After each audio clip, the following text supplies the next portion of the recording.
Di que se le bajó la presión.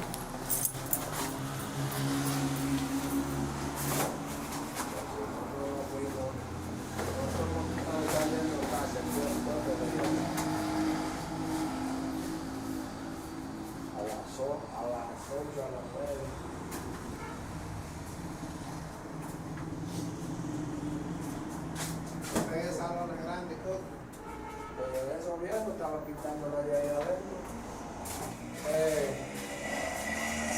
¿Qué me dijiste de esto aquí? Lo vamos a dejar azul. Yo te dije que esa área hay que dejar azul. Es un corte ahí. Ok. Bueno.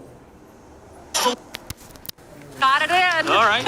And because they're always linked together, Connor Mans and Clayton Young are together, even though they are separate people. And off we'll go. And I'm curious to see how Connor Mans negotiates this. He and Ed Eyestone, his coach, with the plan 2 years ago. He decided, you know what, I'm just going to run with... Connor was on the sideline just saying running his own race, but, you know, he got the taste of what the Boston Marathon course looked like. So I think it's going to make a big advantage for him to have run that race. Yeah, and listen... off with Eliud Kipchoge, but in this case, and he ran for it with him for like 23.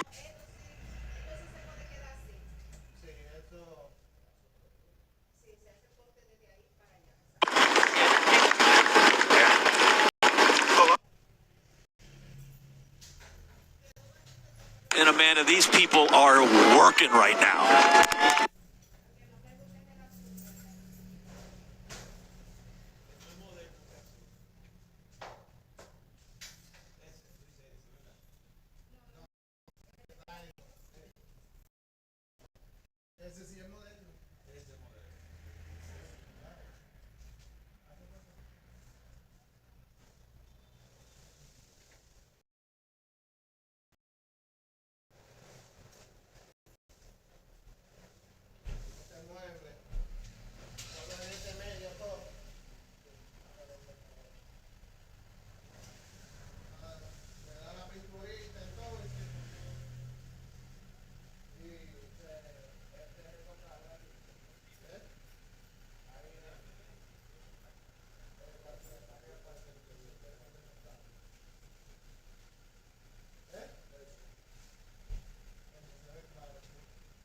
Dumb.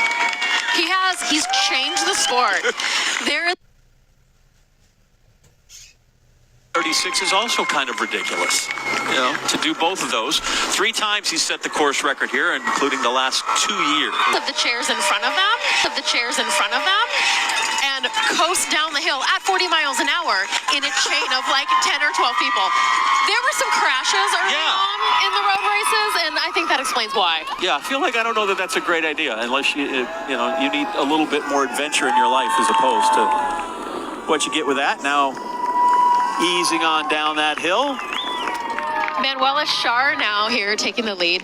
The women have really pulled back a lot. This has turned into a much more tactical race than we've seen here in the past few years. Last year on the women's side, it was Eso tiene que just estar like the pasando en men's. Eden YouTube. Rainbow Cooper took Es el off. amigo She's the mío que only va a woman we correr y saw yo the lo whole puedo ver race. por ahí. So I think that everyone here is trying to feel out what's going to happen next. Manuela Schar now outpacing the group first. Taking her turn in the lead as it is. I know you tell me that's not what it is. I think you should share the work, but... The women are actually pretty good about taking turns. Okay. Most of the time they spend, 3/4 of a mile to a mile up at the front before they pull off. Men in for the last, 6 minutes into this race. So off they go. They went through the first mile. I said the first mile was going to be less than 4:34. David Monty? 4:30. Oh, the undertakes it. So close, but that's still very quick. It's the most comfortable 4:32 mile that any of them will win. Our man with the men's elite runners this morning is WCVB's Josh Brogadier. Man knows the route. He knows the race. Josh, give us some first impressions from the road as we welcome you in for the first time this morning.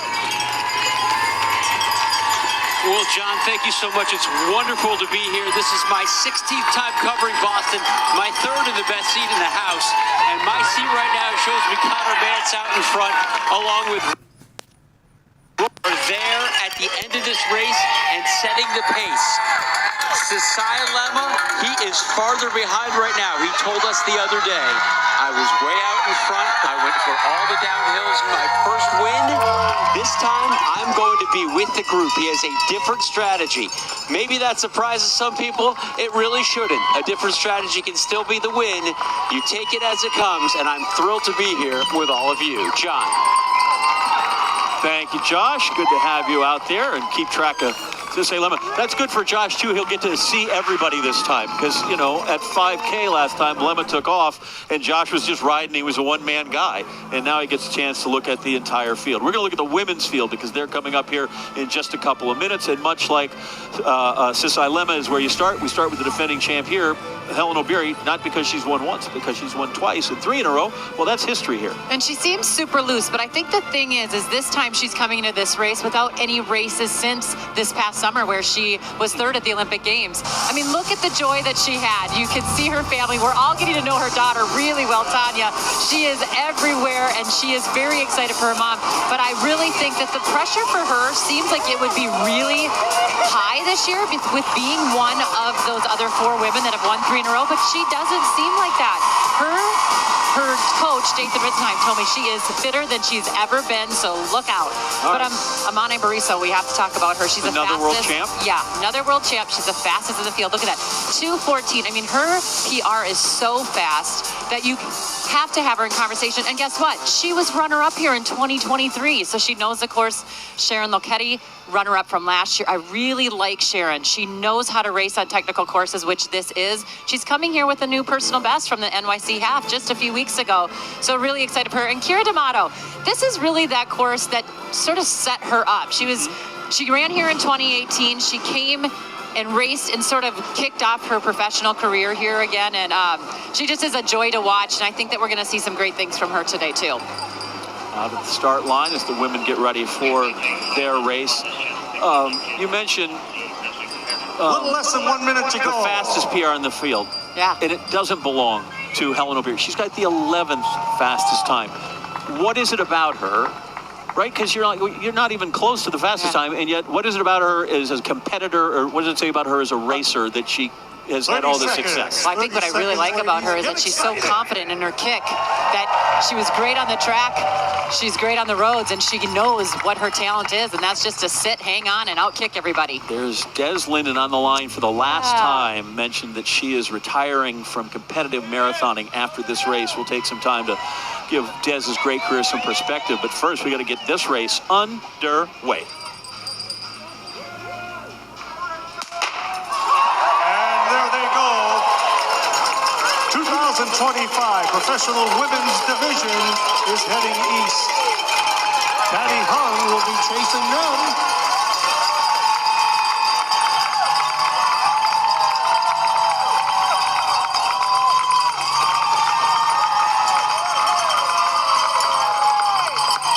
What a great description of the course there by the PA announcer. I know Ed Harding had a wonderful, he took us through every town and, you know, great course map that he went through. But really, here's what you need to know. Head east. Okay? When you get to the line and all the people, then you can stop. Hurry up and get here. Yes. There you go.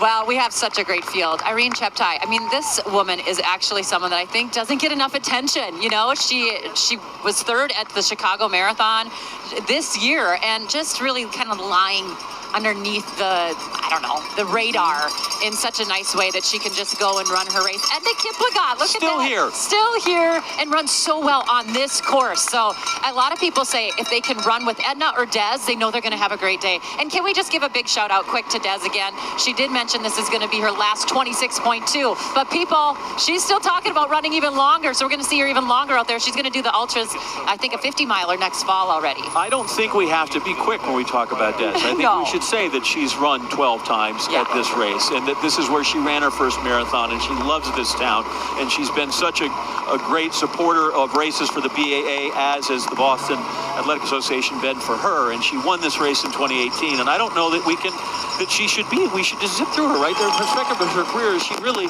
Olympic. She's one of the defining members of a generation that she ran in. She is a legend. And you know what else that we love about Des Linden is that she gives back to the younger generation of runners. She's constantly looking out for them. I mean, she wears a lot of hats. She's not an agent, but she probably could be.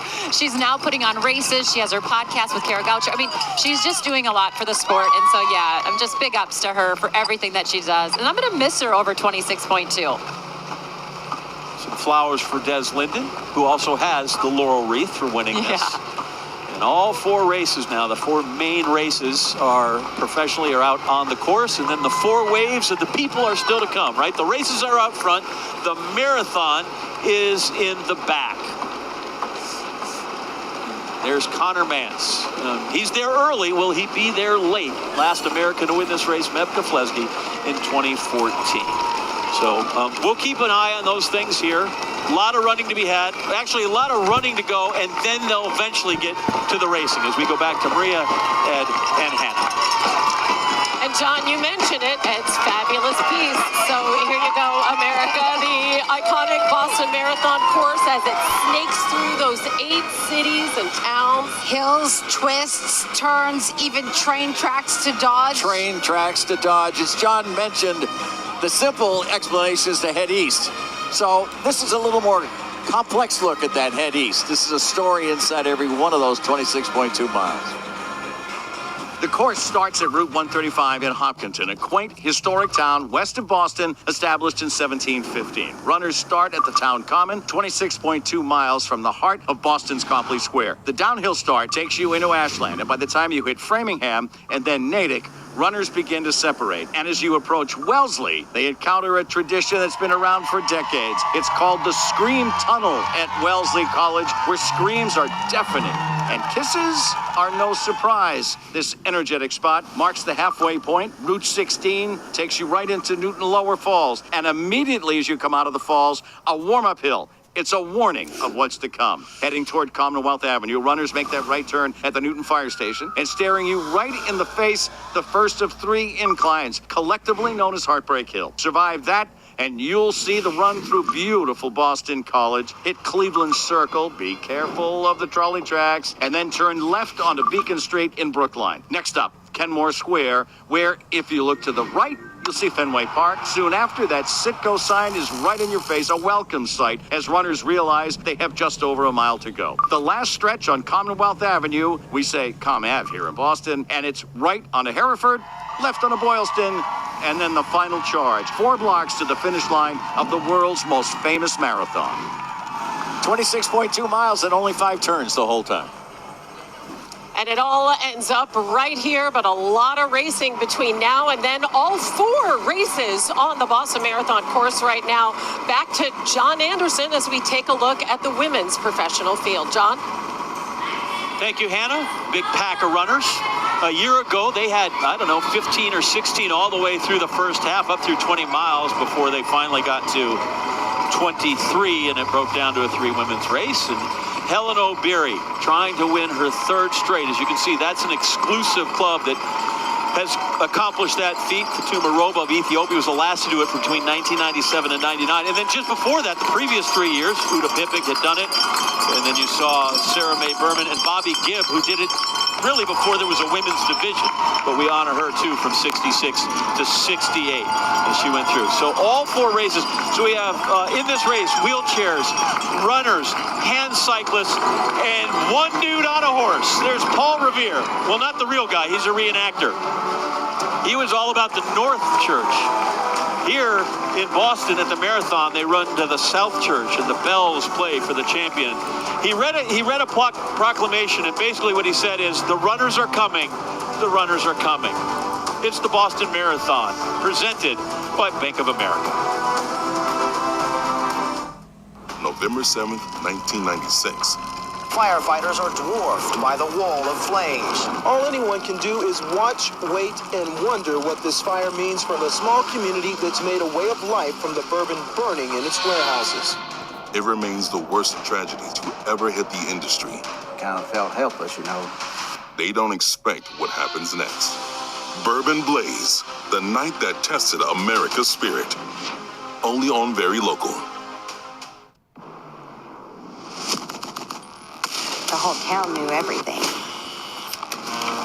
We knew they'd done evil things.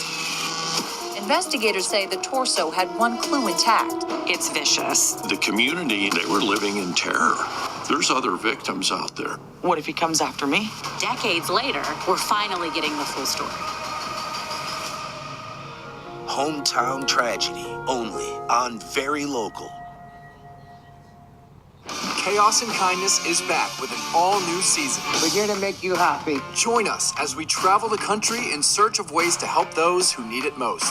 I think we know how we can help. Are you kidding? Yeah. No road trip is complete without a little chaos. I'm not Washington Auto Road. We're gonna die on this road. What? No. No, honey, this big town. Don't miss this epic new season of Chaos and Kindness. Streaming now on Very Local. Ready to debate what the most Midwestern dishes are? Jell-O and Cool Whip is fancy. I don't know who made deep fried butter. I am not supposed to put this in my mouth. Each week, our experts count down the Midwest's heartwarming dishes. It's basically everything on your plate in a box. Sauce everywhere. Just walking down the street dripping. This is why Midwestern food gets the reputation that it does. What dishes will take the Heartland's top spots? Find out this season on America's Most Delish Midwest. Only on Very Local. Back here at the 129th Boston Marathon, presented by Bank of America Marathon Monday. As you see, all 4 professional races are on the road and on their way to Boston. As we touch on all of them, men's wheelchair, ESPN2 and WCVB are projecting that Marcel Hoog is going to be the winner for the 8th time. Not all of the precincts are in the women's race just yet. It's Amanda, we've got a group of 3 or 4 that are very much in contention there. So many lead changes for the women. This is Manuela Schar, the course record holder, back up in the front. Eden Rainbow Cooper, little bit of a gap off the back right now. Professional men's race. Still a lot of precincts that have not reported. Yep. You know, it's a great race going on here. Downhill start, obviously, 4:32 first mile, 4:38 second mile, 4:44.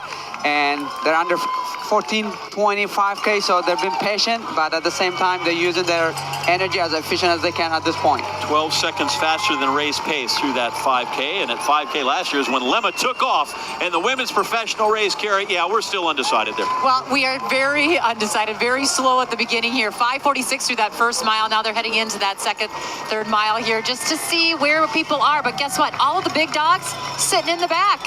They're waiting, and that is exactly what we heard. These women were not going to push the pace early on. Okay, so there's the fastest way, I guess, but in the absence of having an F-15, fly over here at the Boston Marathon. We're just happy to be here today. Thank you so much to the BAA. Wow. Bank of America. Fantastic shot there. I thought Paul Revere on a horse was good, but look at those guys zip by. Part of the pageantry of this event Thank you so much, Boston. as it stretches 26 miles from Hopkinton to Boston.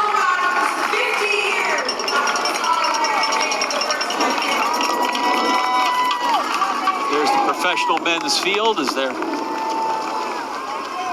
working around some traffic. You know, John, you were talking about Patrick Tiernan. He's part of this great group at Puma led by Alistair and Amy Craig, and just having a phenomenal year, that group and that synergy. I heard he wanted to be up front. He wanted to stay out of traffic and be up there. It looks great. And there is the women's race. Again, as you said, the ones that we would expect to be the contenders are more than happy and content to right now let others take the lead. WCVB's Alexis Beckett is on the course for the first time with our marathon team. We've put her in charge of those women's elite field and history because Helen O'Beary is going for a 3rd straight win. Alexis, give us your view here from up front this morning. Absolutely. Thank you guys so much. I'm so excited to be here about 2 miles in, and I just can't believe that I truly do get the best seat in the house.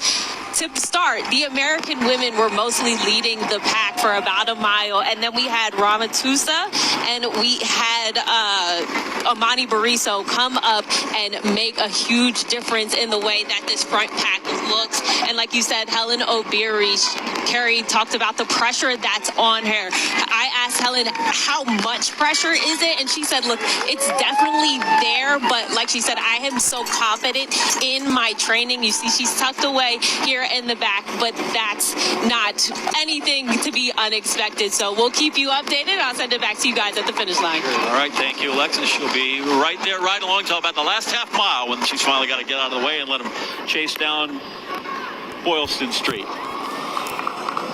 Women's second mile go through at 5:23. Those first couple of miles always a little quicker because it's kind of a rolling, gentle downhill. And now you go back and get ready for that first wave of runners. There are 4 waves of runners. Those people have all trained. 30 seconds to go. This will be the last announcement. Got to be quick to get in this field. There are some time limits. Got to, if you're 18 to 30, I got to run less sub 3 hour just to qualify for this thing. So the champion is not in that group, right? But everybody there has a bib and they get the experience to run the great Boston Marathon. Yeah, I mean, it is a wonderful marathon. It's a wonderful atmosphere, and I think everybody just is so jazzed up. It gets them through their winter, actually. And there they go, wave 1, some 8,000 plus taking off from the start line. It's a fast downhill. I guarantee you, Might want to save a little. 1897, a dude did not shoot a selfie of himself as he took off running down there. Mab's getting some ideas for next year. Kids, put your phones down, man. Even if you're running a marathon. I guess maybe flip it over to your buddy. Yeah, I'd pull a hammy if I did that. But Mev, you've run somewhere you've just been with, you've paced different people. Have you ever stopped on the course and taken a selfie with people? I have not stopped and taken a selfie on the course, but I have run among the great people of racing, or it's great to be among them, to be able to just share stories, and they do come next to me and take a selfie. I was going to say, that's on the course. How about just walking through town, how many times you take them? That's 1,000 times. I always wonder, though, if Meb stops and gives kisses at Wellesley. You could, for that sure. I didn't. You did, no. Men are through 5 miles. They've run 23:14 through the first 5 miles as these guys are just getting started. Rip the shirt, how cliche. By the way, did you catch early on there was a guy in a banana suit? Oh, Did yeah. you see him? Oh, there you're was going to see all kinds Chiquito of things back. today. Wheelchair, men's professional, women's professional. Great stuff, great racing. Right now, everybody's kind of running. We'll get into the racing as they get deeper into this course as we go back up to Ed, Maria, and Hannah. This is our favorite part, seeing that first wave go off. We were cheering here. Yes, the everyday runners beside the elite runners is just so cool. Oh, isn't yeah. it? Without a And question. marathon legends Bill Rogers and Bob Hall are the grand marshals this year. And for a good reason. It was on this very day 50 years ago when Bill Rogers won the first of his 4 Boston Marathon titles. But on the same day, the race actually changed by another man, a man in a wheelchair, Bob Hall, who helped pave the way for thousands of athletes everywhere. Take a look. This is the guy who changed everything. They were both on the course in April of 1975. That first day, you put the wheelchair on the line and you're ready to go. What did you feel like? I was very excited. For the first time ever, right there in the middle of the thousands of runners, Bob Hall in a wheelchair. And the chair he raced in. We had hospital chairs. Hospital chairs. Yes. Modified, changed the angle, made the front a little more stable, steering on the forks. Those are not designed to go 26.2 miles. Not in the first day. Bob showed us one of those early racing chairs. The steering mechanism. The makeshift steering. So you don't grab it and turn it, you strike it. Like this. Yeah. And the more you can go all the way around as a follow-through. Yeah. Gives you that snap. Yeah. Additional speed. And I look at Marcel Hoog's helmet. What kind of a helmet did you wear back then? Paper cap. The paper cap. Bob and his paper cap reached Commonwealth Avenue in Newton. I'm looking up for the Central Sun. Through Kenmore Square to Hereford. Just seeing the crowds and brought a smile to my face. I knew I had done it. To the finish line. Bill Rogers was on the course that day with his friend. Rogers won that marathon, and now 50 years later, we're getting old, Bob. they both celebrate their victories that day. It's autographed by the legendary Bob Hall. You left your mark on this sport, you know that, don't you? Wow, what was that like, being able to spend time with Bob Hall? The nice thing, honestly, in the hundreds of years I've been at Channel 5, I've gotten to know Bob Hall very well. Yeah. So we've had a number of occasions where we got, but he couldn't believe it's 50 years. I know. He can't believe it's 50 years. You know what's so cool, as we see Marcel Hoog is out there, Yeah. it looks like he's going to win his 8th Boston Marathon, and he's always looked up to Bob Hall, and he started racing in a Bob Hall chair. He met Bob Hall for the first time this week. year? This week. Yeah. So I can't wait, you know, obviously, if he wins today, we'll talk to him about that, but I think that's really nice he finally got to meet his and idol. compare the two, right? I mean, Bob Hall did it just under 3 hours, and Marcel Hoog's going to do it in barely over an hour. Right, which is absolutely stunning as we celebrate this 50th anniversary of Bob Hall. And there he is. Hey, guys, how are you? Yeah, Bill Rogers and Bob Hall, our grand marshals. Can you guys hear us okay? Yes. Yes. We Oh, hear my you gosh. I mean, Bill, you've dedicated so much of your life to really proving that anybody can be a runner no matter what the distance. Just how gratifying is it for you to see where the sport is today? Today is like the ultimate honor to be here, you know, with Bob and the people of Boston, the BAA, Bank of America support to build this race into the future. But Bob was the first person to ever do a wheelchair marathon. So he is, I don't know how we can really get a grasp on what he did because he was alone. Yeah. And I was following a lot of other people, my college teammate who won here and all that. But it's such an honor. Yeah. Bob, do you realize what you've done to this sport? I mean, you have changed the direction it went in, and for 50 years, it's growing leaps and bounds. Well, I've certainly grown to appreciate what I've done, and I'm so excited that others have followed in my footsteps, so to speak. The growth of the sport through better athletes, better trained athletes, better equipment. I feel that each and every one of these individuals competing this weekend on Monday, I feel a part of them. I feel like each of them is a victory for me.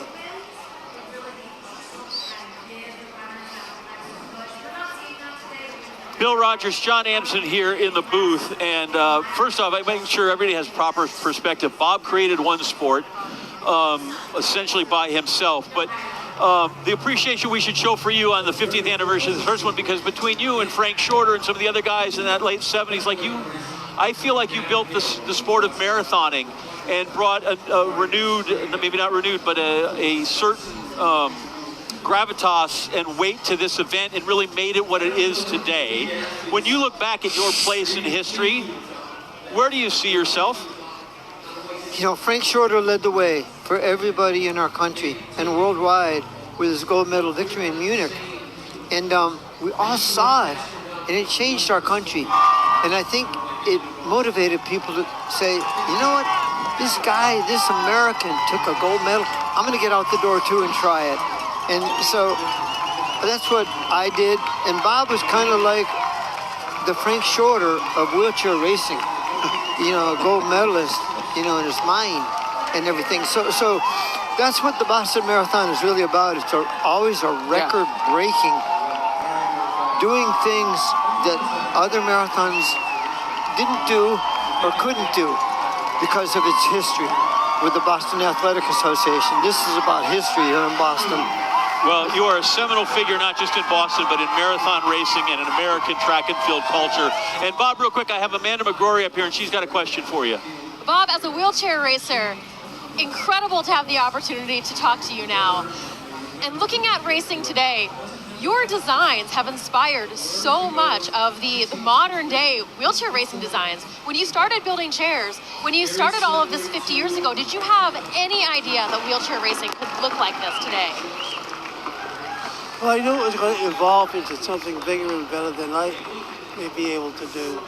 I did the best I could up until the point where the equipment itself was far more forward than I can bring it, but I'm very humbled and excited that I did help bring it to the level that we see today. I know what it takes to build the equipment. I've analyzed a lot of things to bring the equipment to a level that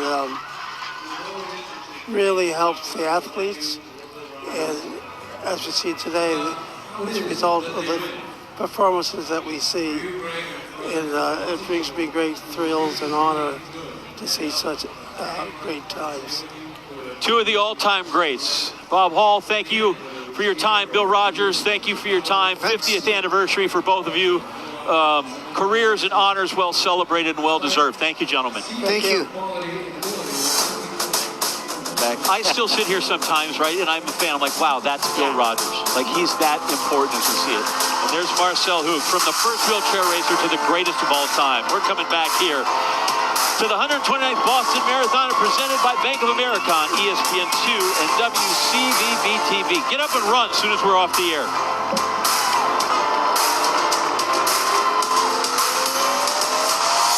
November 7th, 1996. Firefighters are dwarfed by the wall of flames. All anyone can do is watch, wait, and wonder what this fire means from a small community that's made a way of life from the bourbon burning in its warehouses. It remains the worst tragedy to ever hit the industry. Kind of felt helpless, you know. They don't expect what happens next. Bourbon Blaze, the night that tested America's spirit. Only on Very Local. The whole town knew everything. We knew they'd done evil things. Investigators say the torso had one clue intact. It's vicious. The community, they were living in terror. There's other victims out there. What if he comes after me? Decades later, we're finally getting the full story. Hometown tragedy, only on Very Local. Chaos and Kindness is back with an all-new season. We're here to make you happy. Join us as we travel the country in search of ways to help those who need it most. I think we know how we can help. Are you kidding? Yeah. No road trip is complete without a little chaos. The Mount Washington Auto Road? We're gonna die on this road. No, I need those big tires. Don't miss this epic new season of Chaos and Kindness. Streaming now on Very Local. Ready to debate what the most Midwestern dishes are? Jell-O and Cool Whip is fancy. I don't know who made deep fried butter. I am not supposed to put this in my mouth. Each week, our experts count down the Midwest's heartwarming dishes. It's basically everything on your plate in a box. Sauce everywhere. Just walking down the street dripping. This is why Midwestern food gets the reputation that it does. What dishes will take the Heartland's top spots? Find out this season on America's Most Delish Midwest. Only on Very Local. Back here at the 129th Boston Marathon, take a look at the course records. Marcel Hoog said it last year. Manuela Schar is at 1:28.17 from 2017. Do you know the second fastest time ever in the women's wheelchair, Amanda McGrory? Thank you so much for asking me, John. Actually, I do. And what was it? 1:33.13 And that was set by Amanda McGrory, in case she didn't want it. in 2017. Jeffrey Mutai, Buzanaj Deba, Carrie and Meb, by any practical standard, given the shoes and everything else, those records are ancient. They are. They're due to be gone. Yeah, they're due to be gone, but right now, I don't know. The men, they're close. What? The men, they have their on-course record pace. They're under it, actually. You know, it's great to see the defending champion, Cesar Lima and Connor Manson there, Patrick Tierman. I talked to Alistair Craig yesterday, and he said he's fit, he's strong, and he's going to go for it. So to see them in that early on pace, and it's just the weather's perfect, the pace is perfect, we might see course record. Wesley Kiptu is in there. Mukhtar Idris is in there. Takeo is in there. There's Career, who apparently has lost his bib, so we're just going to have to make sure we get him by sight. Meb, if we were going to run the course record, because last year, Lemon went out in 60:19, which everybody said that's too fast, it's suicidal, and he got home in 66 and still managed to win. If I'm going to reach that 2:03, because the back half is so hard, how do I negotiate and put those things together to make that happen? The Boston Marathon is all about patience, being conservative at the beginning, before the hill. So he went out, like I said earlier, suicidal pace, 1 hour, and that was too fast, but he had enough gap to maintain, get to the finish line. But the best way to run a course record or break the course record is to run even. Have your legs underneath of you by going mile 17 to 21, and then after that's a net downhill. So you want to go 6140-ish, 6140-ish as he comes through. There's that pack of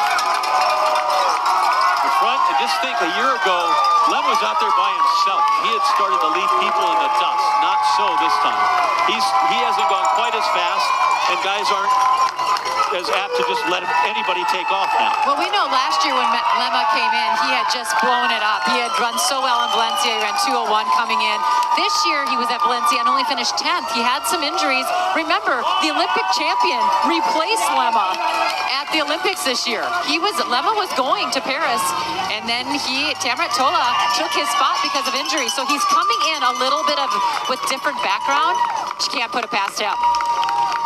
So they're running. They'll get to the racing. How soon, we don't know. But right now, jogging along and on record pace.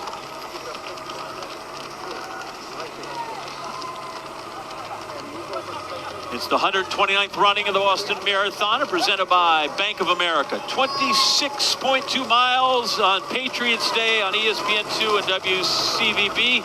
Every race rolling, and the first wave of runners is out on the course as well. As you look at the men's race, and Desai Lemma out in front once again. And this is a look at where Marcel Hug is, the men's wheelchair two-time defending champ, 7-time champ overall. He's got about 5K left to get here to our location of the finish line in Boston. He's made that hard turn. Doesn't appear that he's crashed at all this time, which, by the way, 1:15:33 is a remarkable time, and he crashed, which means he should have gone like 1:14, which would have been we're going to skip the 1:16 and 1:17s, or 1:15s when he came through. But he is well on his way to yet another championship. He's got himself more than a 3-minute lead over Daniel Romacek. So that's a mile, right? When you tell people, oh, you're going to win by a mile, that's usually hyperbole. Dude wins by a mile. By a mile. The gap is starting to close a little bit. Every year, Daniel Romacek gets a little closer and a little bit closer. But Marcel Hug is just so strong, and he's so strong on this course in particular. He's a great coaster. He is a great climber. He's so consistent. Listen, you put the best talent in the best chair, and you get the best results. And we get them again and again and again.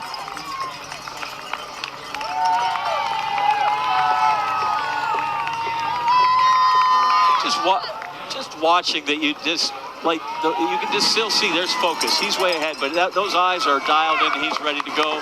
Look at the women's race, and there's Susanna Scaroni, and that pace tells you that she's working hard up that hill. Susanna is definitely climbing right now, but this is such a smart move for her, and this is exactly where she wants to be. Catherine de Bruyne and Manuela Schar both started as sprinters. They've got a lot of sprint speed. Susanna Scaroni doesn't want to be in a position to sprint against either of them at the end. She made her move early. She's a strong climber. She's going to keep opening that gap up, and hopefully it'll just be her at the finish. Passing some of the other men's elite racers that are in that field. I imagine even that little bit helps, though. There's somebody I can go get. There's somebody I can chase. Just somebody to chase, whether you're racing against them or not. Someone that you can catch, absolutely. Women's pack carry, there you go. Roma Tusa's out there. Helen O'Beary, her gait is great because you can tell where Helen is when she runs. They weren't there early, but they're all there now. They're all together now, all the names, everybody's looking around. But I will have to say, Tusa, the one that is leading, she's coming off of a wonderful PB in the personal record, however you say it, at Houston this year, where she ran the half marathon really well. And so she has this confidence, but she hasn't quite run that marathon that's really been real flashy yet. So I think that this is really a big move for her to get her name out there, to get her confidence up there, and we'll see how she can handle it. But one woman we haven't seen touch the lead. She's been back in 8th, 9th. She's way on the right side there behind the motorcycle. That's Sharon Lochetti. Yep. I just love how this woman races. Listen, the worst that she's finished, I think, is 4th at the Olympic Games. I mean, you know, she did come into New York. She didn't have a good New York this year, but she had so many great races last year. And she, too, was an alternate at Paris, led in the final miles and ended up being 4th. But I really like Sharon Lokedi. I'm going to talk about her a lot because she was runner-up from last year. You gotta give her that attention. Yeah, she's a couple of times she's been in really good battles with Helen O'Beary, but Helen's gotten her here both times. Yep. Riso is tucked back in there at 4th in the all-blue. Callie Thackeray, newly married this year. She's in the middle of the pack. A lot of eyes on her as well. She's had a phenomenal 2024. Just want to give her parents and her mom a shout out. She went through breast cancer. She's still in that fight. But last year was really tough for Callie Thackeray because of the emotional roller coaster it takes when you have someone that special going through. But she's had a really, really good year. She's right in the middle of the pack. Annie Frisbee, she's back from injury. There's so many people in this pack, John. Had a great college career at the University of New Mexico, won a national championship there in cross country for Joe Franklin's team. Take a look at the men's race. Clayton Young's right there, got his shades on. He's in the middle. He doesn't have the magic shades like the Bachelor does. Those are just regular ones. He comes through. Lemma still out in front. Just this time he's got way more company than he had a year ago. Tiernan. That's a pack. How am I? And it's early in the race. I'm gauging other people around me. I'm worried strictly about myself. What am I doing as I run these early stages and with this group? John, it's great to be in a pack because with the wind or knowing your teammate, that for example, Clayton Young and Connor Mance, they've been trained together. So this has gone almost like a tempo run for them, comfort. And for those other ones, it's good to evaluate, assess the strides, breathing, and just to be there is very important. And the race going great because they have not gotten some crazy move, just consistent, about 3 to 4 seconds per mile difference. So that's the reason we see the pack together. Certainly a brisk pace right now, but nothing as crazy as it was a year ago. There's the silver bullet, and that's what he is right there, man. He is a silver bullet as he is closing in on yet another championship here in Boston. Marcel Hug passed the 24-mile mark now, less than 2 miles to go to the finish. He crossed 24 miles at 1:14:12. He's on pace to run 1:21:03, which is not 1:15, but 1:21 is a fast marathon. Well, the wind here is negligible, and the wind really affects in the chairs. You mentioned the difference between a tailwind and a wind in your face can literally be 20 minutes. On this course, yes, it can be a 20-minute to 30-minute difference between having a nice tailwind and having a strong headwind here in Boston. How about what do we have going here on the women's race? Because Speroni has put some space between her and her best competitors. Susanna is about 30 seconds ahead of the chase pack. She just crossed 20 miles, 1:11:08. She's on pace to run about 1:30, which will not break Manuela Schar's course record from 2017 of 1:28, but a really strong race for her, and she is in such a good position. Susanna's advantage over the rest of the pack is that she can push harder longer than anybody else. And when she gets that gap opened up, it tends to continue to grow because she is just going to keep working even if there's no one there. So all those major hills, Heartbreak Hills, that's between kind of 18 and 21, and yet sometimes I feel like they also kind of show up and announce themselves in miles 23 and 24. They do. I think the last 10-15 miles of the Boston Marathon is the hardest part of this race because the hills come up on you fast and you don't really have a good recovery between them, but that's what Susanna wants. She wants to burn them out on the climbs. So a quick view of the men's race, and Connor Mance very much in the shake-up there. And this guy is he's a one-man show. Marcel Hug coming into the final mile. Marcel is so amazing to watch because it's really hard to tell whether he's climbing, whether he's going downhill. His stroke is so consistent. And if you look at his hands on his wheels, you can see how much coverage he's getting on the ring. That little bit at the bottom. If you think of the wheel like a clock face, that piece between 6 o'clock and 8 o'clock, that's where you get all of your power, the flick off the bottom. And Marcel is so good and so consistent about hitting that spot every stroke. There you take a look at the map so we can actually pinpoint him as he's going to go by Fenway Park.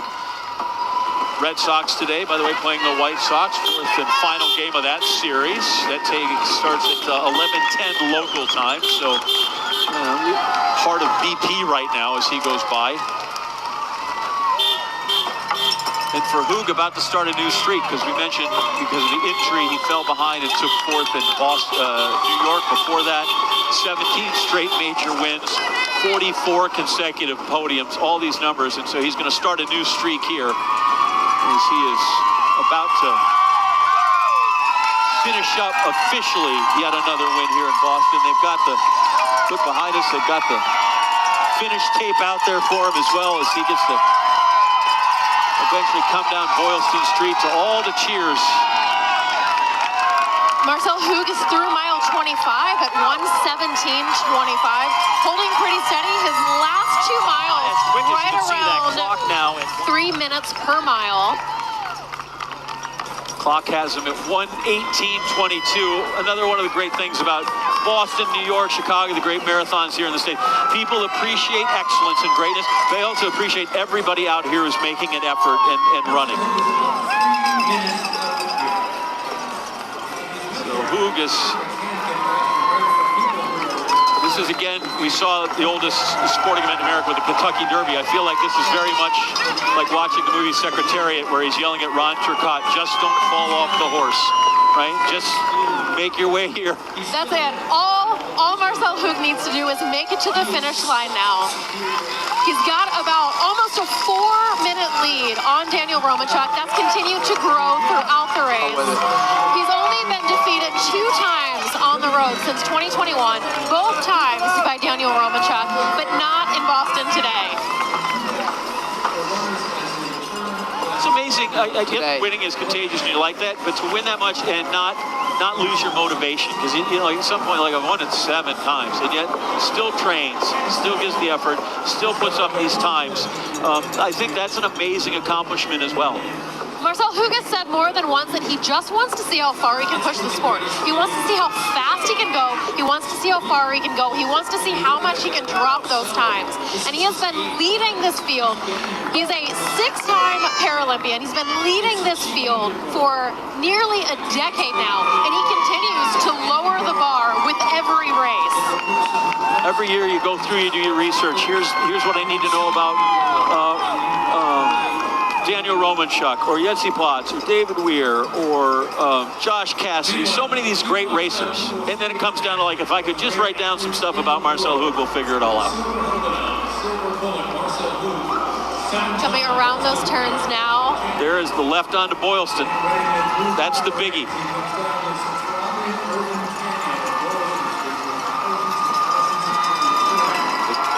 Great shot of what has become and has been a lot of the recent marathons, just a one-man race.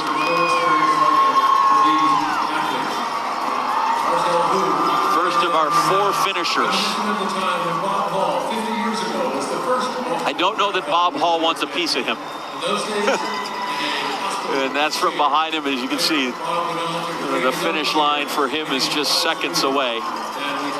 Just another outstanding effort by him. We could give all the numbers. I guess you should just let greatness wash over you, right? Just watch him come in. So amazing. This will be Marcel Hoog's 8th career win here in Boston. Yeah, like if we said it once, we said it 8 times. Marcel Hoog is the Boston Marathon champion in year number 50.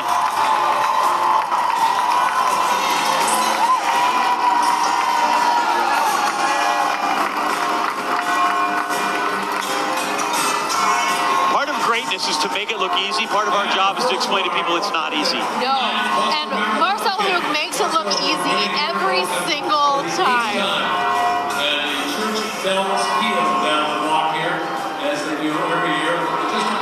women's race, Amanda. It's become kind of a one-person show here as well. A minute lead there for Susanna Scaroni. Got about 5 miles left here. That lead has been growing. She started making those attacks right before Heartbreak Hill, trying to break up the pack, knowing that she didn't want to have to sprint at the end of this race. She is a great climber. She is really consistent. The finishing sprint is not Susanna's strongest piece of her race. Got to know what you can do. You got to know when you got to leave people. Got to take advantage of when your strengths are and not leave it to other people. Congratulations there, EAA Director Jack Fleming. There's Bob Hall. Checking the splits, maybe. He's eyeing it up. You get the Boston, the BAA, the Boston Marathon app. You can track all your runners, which is great. Track your friends. Track the people that interest you in this race. Something on Earth. Oh, look at all the joy. So we've got our first champion. 3 races still to go. Yeah, it was really Susanna Scaroni looks to be on her way, but there are some people behind her. If she gets a little careless, the men are in Natick, the women's race in Framingham, excuse me. So we've got her packs and packs of runners. We'll sort them out when we come back.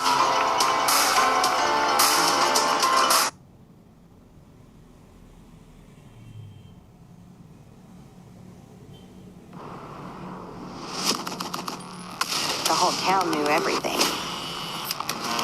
We knew they'd done evil things. Investigators say the torso had one clue intact. It's vicious. The community, they were living in terror. There's other victims out there. What if he comes after me? Decades later, we're finally getting the full story. Hometown tragedy, only on Very Local. Chaos and Kindness is back with an all-new season. We're here to make you happy. Join us as we travel the country in search of ways to help those who need it most. I think we know how we can help. Are you kidding? Yeah. No road trip is complete without a little chaos. The Mount Washington Auto Road? We're gonna die on this road. No, I need this big salad. Don't miss this epic new season of Chaos and Kindness. Streaming now on Very Local.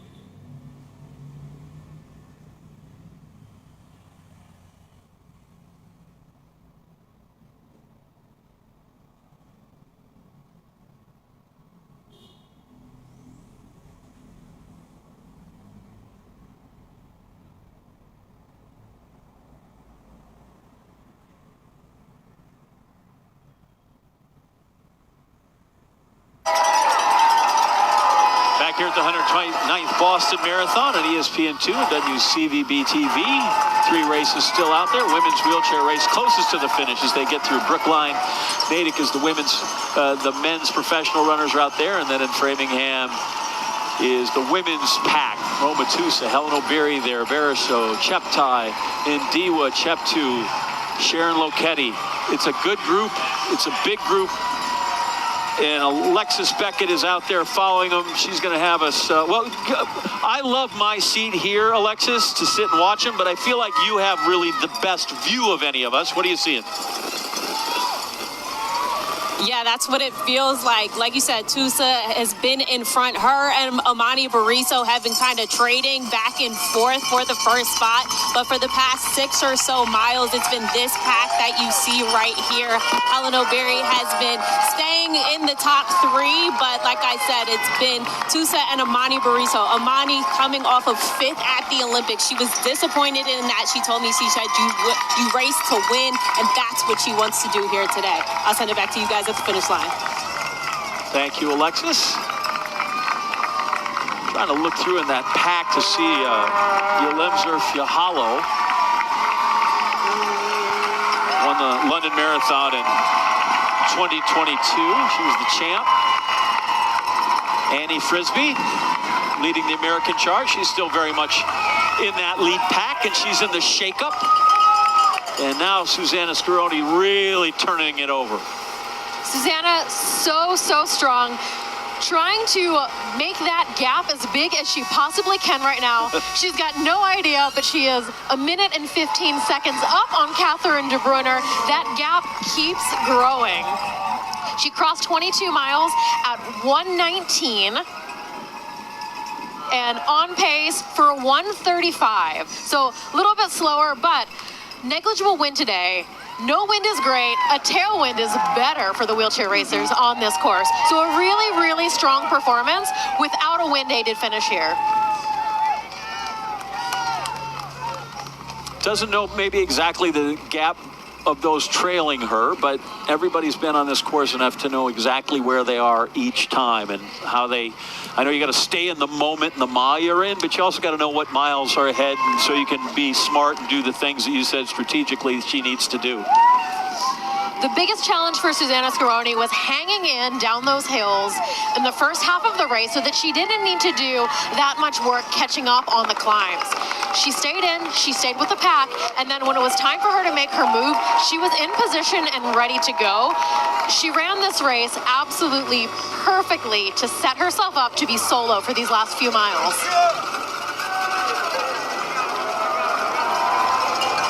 Competition's great.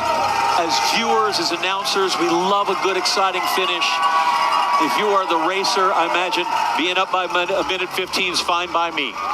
It's hard to race an entire marathon solo the way Marcel Hug often does. But when you're able to pull off a break like that, when you push with the pack for 10, 15 miles, you pull away and you're on your own, there is no better place to be. And I'll get Meb and Carrie your thought on this too. Everybody has a good day. You go out and you feel, oh, I feel great.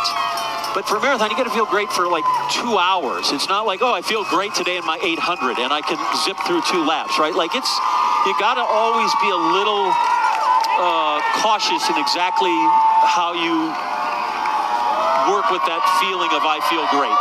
You know, when you taper and you're gonna feel good, you're gonna feel excited, but at the same time, you know it's a 26.2-mile journey, so you have to be patient and hold on for as long as you can. Well, it's inevitable. They are going to hurt at some moment, and you have to just work through those ebbs and flows of the marathon.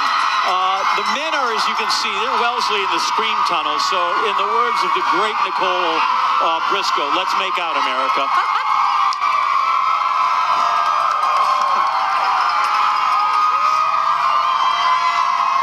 Turn my volume down. This is amazing.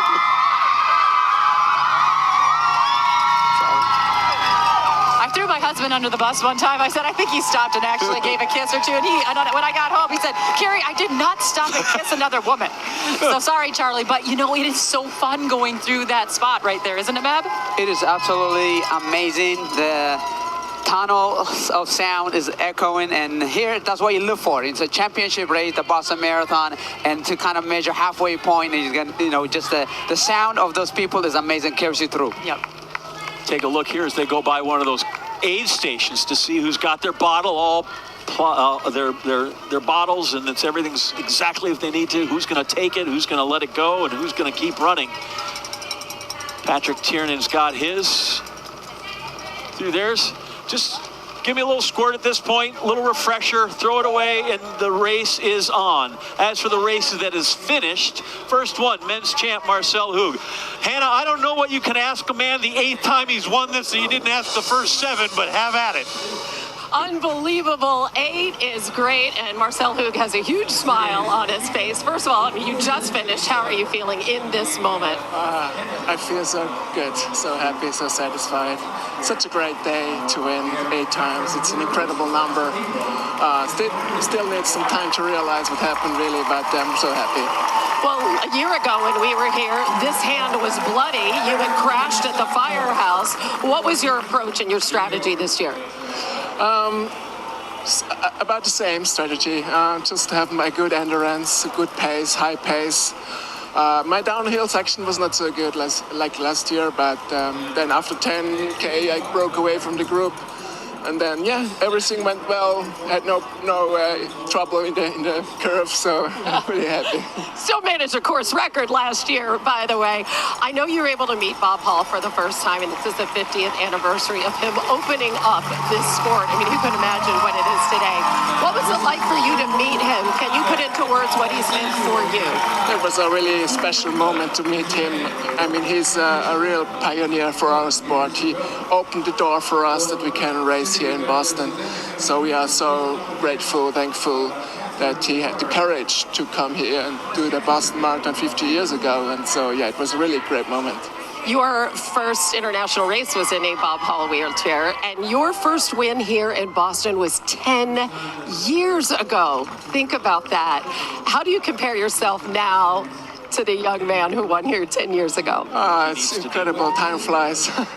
Yeah, now I have a lot more experience, but honestly, I still enjoy it to race here, same as 10 years ago. And every win is something special here in Boston. How do you explain your dominance? You're one of the most dominant athletes in any sport in the world, and you have been winning for a decade. What does that take, Marcel? I don't know. I think it's so much that need to fit together. I've now a lot of experience. I train a lot. I have a good team who support me. And I don't know. It's just hard work and do my best. One of the things that we were wondering is what it's like for you to be all alone out front for so much of the time. At one point it's tough sometimes to be alone in the headwind, but you can keep up the pace for your own. There's no issue for strategies, no finish sprint, which is very helpful for me. But and then the end, the last 5 or 6K, I could just enjoy the crowd. It was incredible, so noisy, and they shouted. It was really nice. So thank you for this one. And what is it that makes, you've won everything, every major, you've won it all. What is it that makes Boston special to you? I mean, Boston is very special because it's a very historic marathon. I like the course, I like the people here, the crowd, the organization. We feel so very welcomed here. We are very much included in this field, together with the runners. And I just love the city to be here, and it's so special. Well, we talk about Bob Hall's legacy. You are building quite a legacy here in Boston. So congratulations, Marcel, and good luck in London. Thank you very much. Let's get it back to John in the booth. Thank you very much, Hannah. And there's Susanna Scaroni, who's inside the last 2K of her race. And she's got this well in hand. And Carrie, in the pro women's race, we've seen to have this thinned out a little bit of a break here. Yeah, I mean, we're watching Amane Bariso really try to push this. You know, I said she was runner-up here in 2023. She's got that amazing 2:14 PR, so this pace for her feels right, and she knows how to run this race. But remember, this course really attacks you on the second half, so still being careful is something that you have to use and keep in your toolbox. Helen O'Beary, though, one of those four, so is Sharon Lochetti. So kind of, as we keep track of Sharon's efforts Helen's efforts to win a third straight. She's very much in the shakeup along with Yilem Zerf Yahalo. Yeah, Yahalo, what people are now calling, thanks to Let's Run, is Y Square. But yeah, she is one of, I think the story kind of to be told, she's the youngest in this field right here, or in this group right here. She's 25 years old. She just has a really neat story. She came out of the blocks, if you could say that in a marathon. She came out really hot early on. Then she had some injuries. So she is very fast over the half marathon. She's got a 63-minute PB in the half marathon. So she has the wheels to be able to handle maybe the finishing touches of the Helen O'Beary kick, but she has to draw that out of her early on. So she had told me that's her thing. She's not really willing to really put it out there, but she wants to be ready with 2 or 3 miles to go.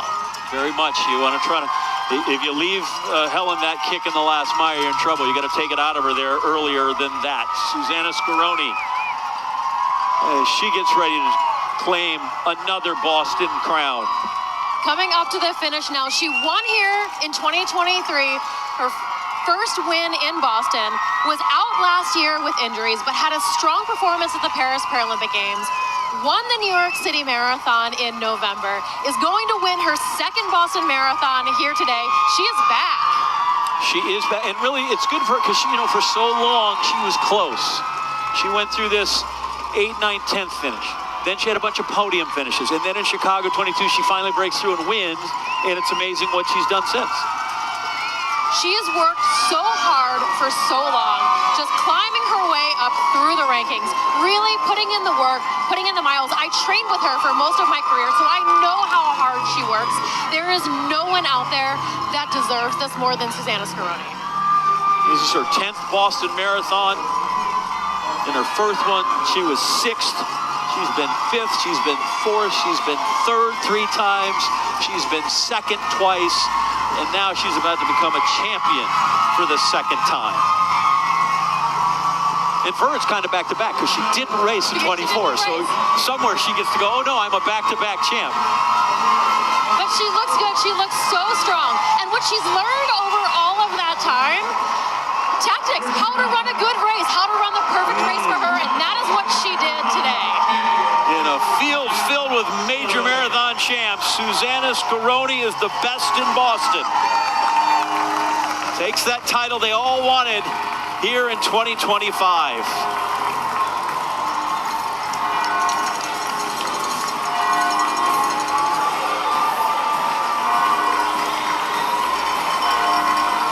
Greeted again by Jack Fleming. How long before my heart rate's down and your breathing stops? You know, gets back to normal.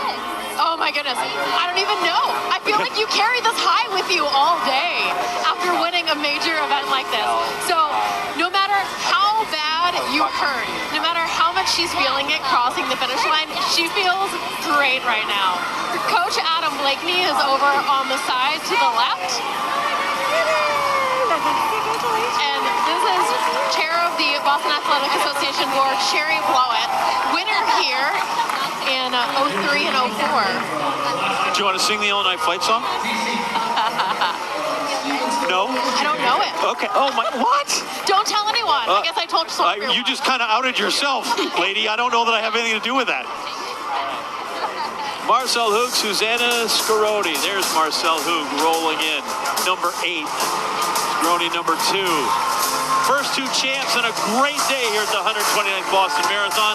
And 2 more to come, the men's and women's professional. You're watching the Boston Marathon, presented by Bank of America on ESPN2 and WCVB. November 7th, 1996. Firefighters are dwarfed by the wall of flames. All anyone can do is watch, wait, and wonder what this fire means for the small community that's made a way of life from the bourbon burning in its warehouses. It remains the worst tragedy to ever hit the industry. Kind of felt helpless, you know. They don't expect what happens next. Bourbon Blaze, the night that tested America's spirit. Only on Very Local. Ready to debate what the most Midwestern dishes are? Jell-O and Cool Whip is fancy. What dishes will take the Heartland's top spots? Find out this season on America's Most Delish Midwest. Only on Very Local. Chaos and Kindness is back with an all-new season. We're here to make you happy. Join us as we travel the country in search of ways to help those who need it most. I think we know how we can help. Are you kidding? Yeah. No road trip is complete without a little chaos. The Mount Washington Auto Road? We're gonna die on this road. No, I need this big time. Don't miss this epic new season of Chaos and Kindness. Streaming now on Very Local. I've never seen that many police in all my life. It's like death followed him. It's vicious. We're finally getting the full story. Hometown tragedy, only on Very Local.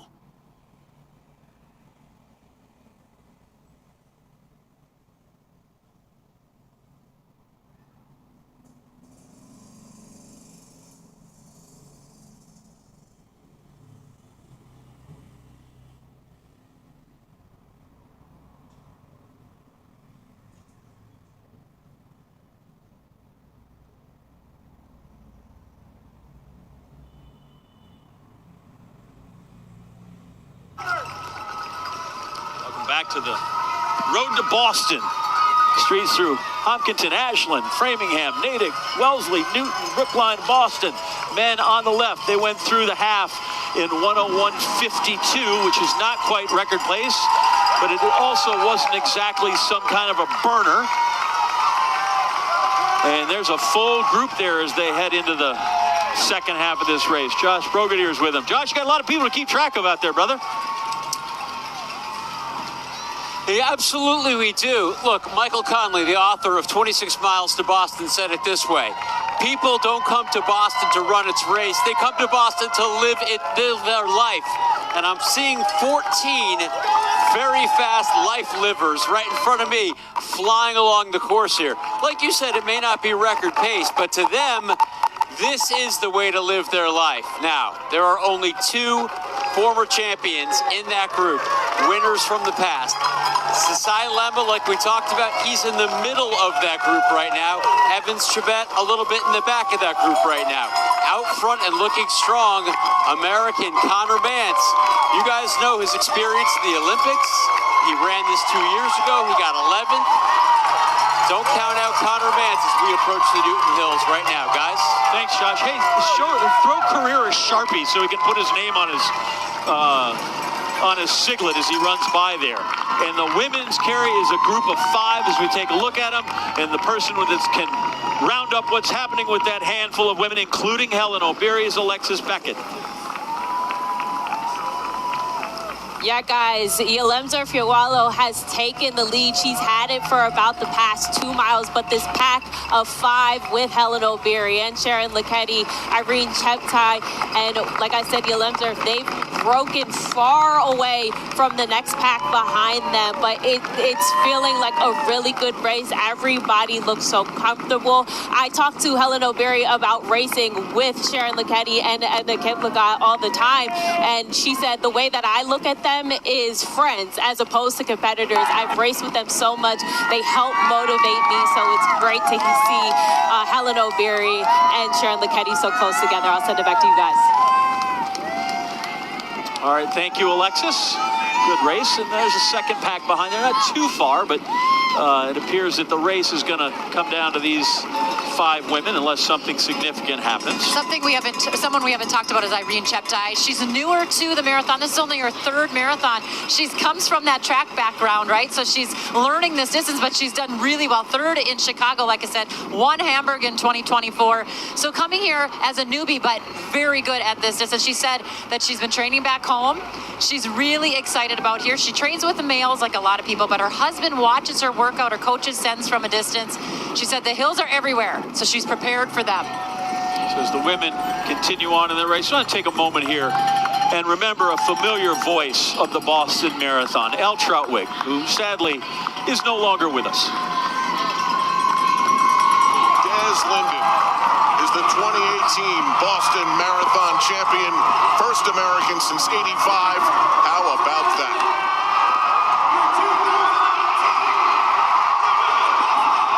Voice of Al Troutwig calling Des Linden's win in 2018. Al passed away in February from complications of cancer. He was a fixture of international sports for more than 3 decades, was one of the most recognizable voices in New York sports, certainly here at Boston. He's one of those guys, we're not on camera very much, you close your eyes and you heard it and you knew Al Troutwig was calling the race, and then you knew it was a big race. Al Troutwig was 68 years old.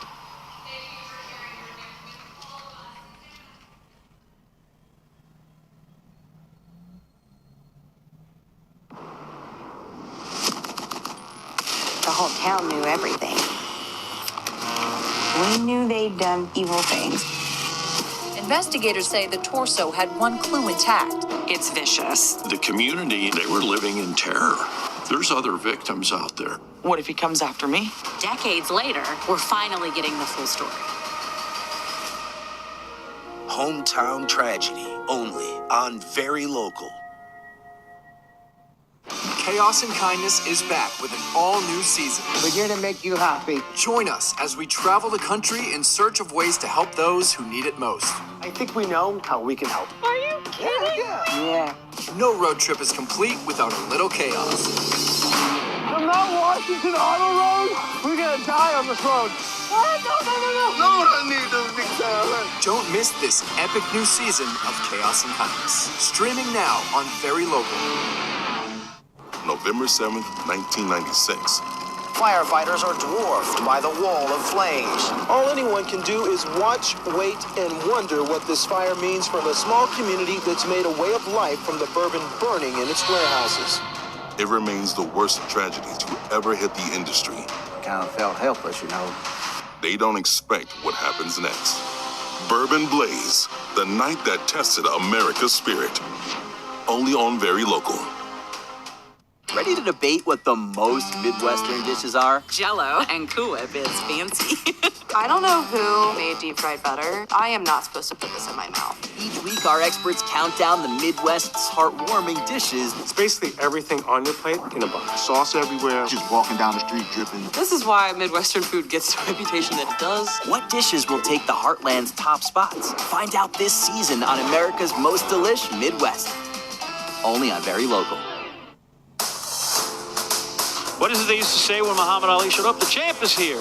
The champ is here. And there's the champ breaking the tape in the women's wheelchair division, Susanna Scaroni. Second time for her.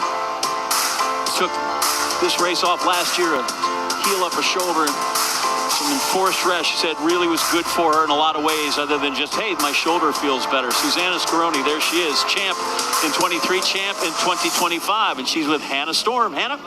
Yeah, here with the pride of the University of Illinois and of Boston, Susanna Scaroni. Congratulations. John just described how you were unable to be here last year to come back and win the title. How gratifying is this? It's such a blessing to get to be here today. It was amazing. It's such a surprise to have made a gap with such an awesome field of women. So I am so grateful. Yeah, it was such a competitive field. You guys were all bunched together, drafting off each other. So give us your strategy in terms of when you were able to break away. Yeah, so around mile 15 and a half, there's a pretty steep, a little bit technical downhill with a little bit of a turn. And I just, honestly, my years of experience, I think helped me have a lot of confidence to not break on that hill. And I think that helped me against Catherine DeBrunner, who's a phenomenal athlete, but this was her first Boston. So I think that was the first and only time I may be able to use that skill. But after that, I love climbing hills, and we were just given many miles of climbing. So really fortunate. Yeah, well, first of all, I know you finished second to DeBrunner in Tokyo, so it must have been very satisfying to beat her today, and you guys will be seeing each other again in London. So what kind of confidence does this give you moving forward? You know, I was with Catherine for many miles today, and she's so strong and so good. Doesn't give me any confidence for next Sunday like I have for today, but I love getting to race in a strong field like that when you don't know what will happen. And I love her. She's dominating and pushing our field forwards. And so I will say that I'm pretty happy to have come in first today, but I love all the people I race with. Yeah, and listen, you love those hills. I mean, they're heartbreak for others, but there's something in you that enables you to conquer those. What is it? Because that's so critical here, obviously. Yeah, it's my small town of Tico, Washington, near Spokane, Washington, where I learned how to really love hills. You have to love them if you're going to survive. And on the 50th anniversary of Bob Hall opening the door to this sport, what does it mean to you to win on this particular day? Honestly, the reason I'm here today is because of hard-working people that have tenacity and integrity to push for us to be here today. I don't think I have that kind of personality. So really, to be here because people knew this was the right thing to do, and they were able to advocate for that and work so hard for this, it means everything.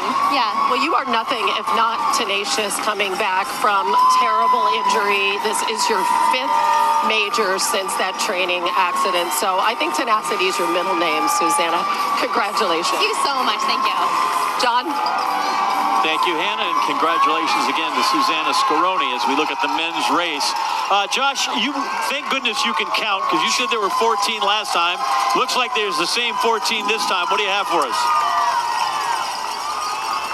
Actually, John, I have some breaking news for you. Sasai Lema just dropped out of the race. Oh! The defending champion, who was with the pack moments ago, went to the side right by Newton Wellesley Hospital. He put his leg on one of the barriers and started to stretch out his calf like most of us who have run before have done. So Sasai Lema no longer in that lead group. In fact, I don't see him anymore. He is not in this front group, and he is not even in the secondary group. He's far back from where our camera can see. Sasai Lema, who last year was all on his own the whole way, and this year changed up his strategy to run with the pack, is no longer even in that pack or in our sights, John. Wow, important information. Great update, Josh Brogadier on the moto with our men's leaders as they are through 16 miles, which means they're into Newton, which means the hills are coming, and that pack of 14 or 13 is not going to stay that way very long because that will short people out for sure. Carrie, we still got the Fab Five. Ooh, we sure do, and get this, they are well under course record pace, 46 seconds under course record pace. Busha Esteva set that in 2014. She ran 2:19:59, and they are flying. Helen O'Beary, this is way faster than anything she's ever run in that pace. Sharon Lochetti, the same. Her best is 2:23. Bariso, she's run 2:15, so she's comfortable in this pace. We'll see what happens as they continue on. But right now, they are not just the Fab Five, they are the Fast Five, Carrie.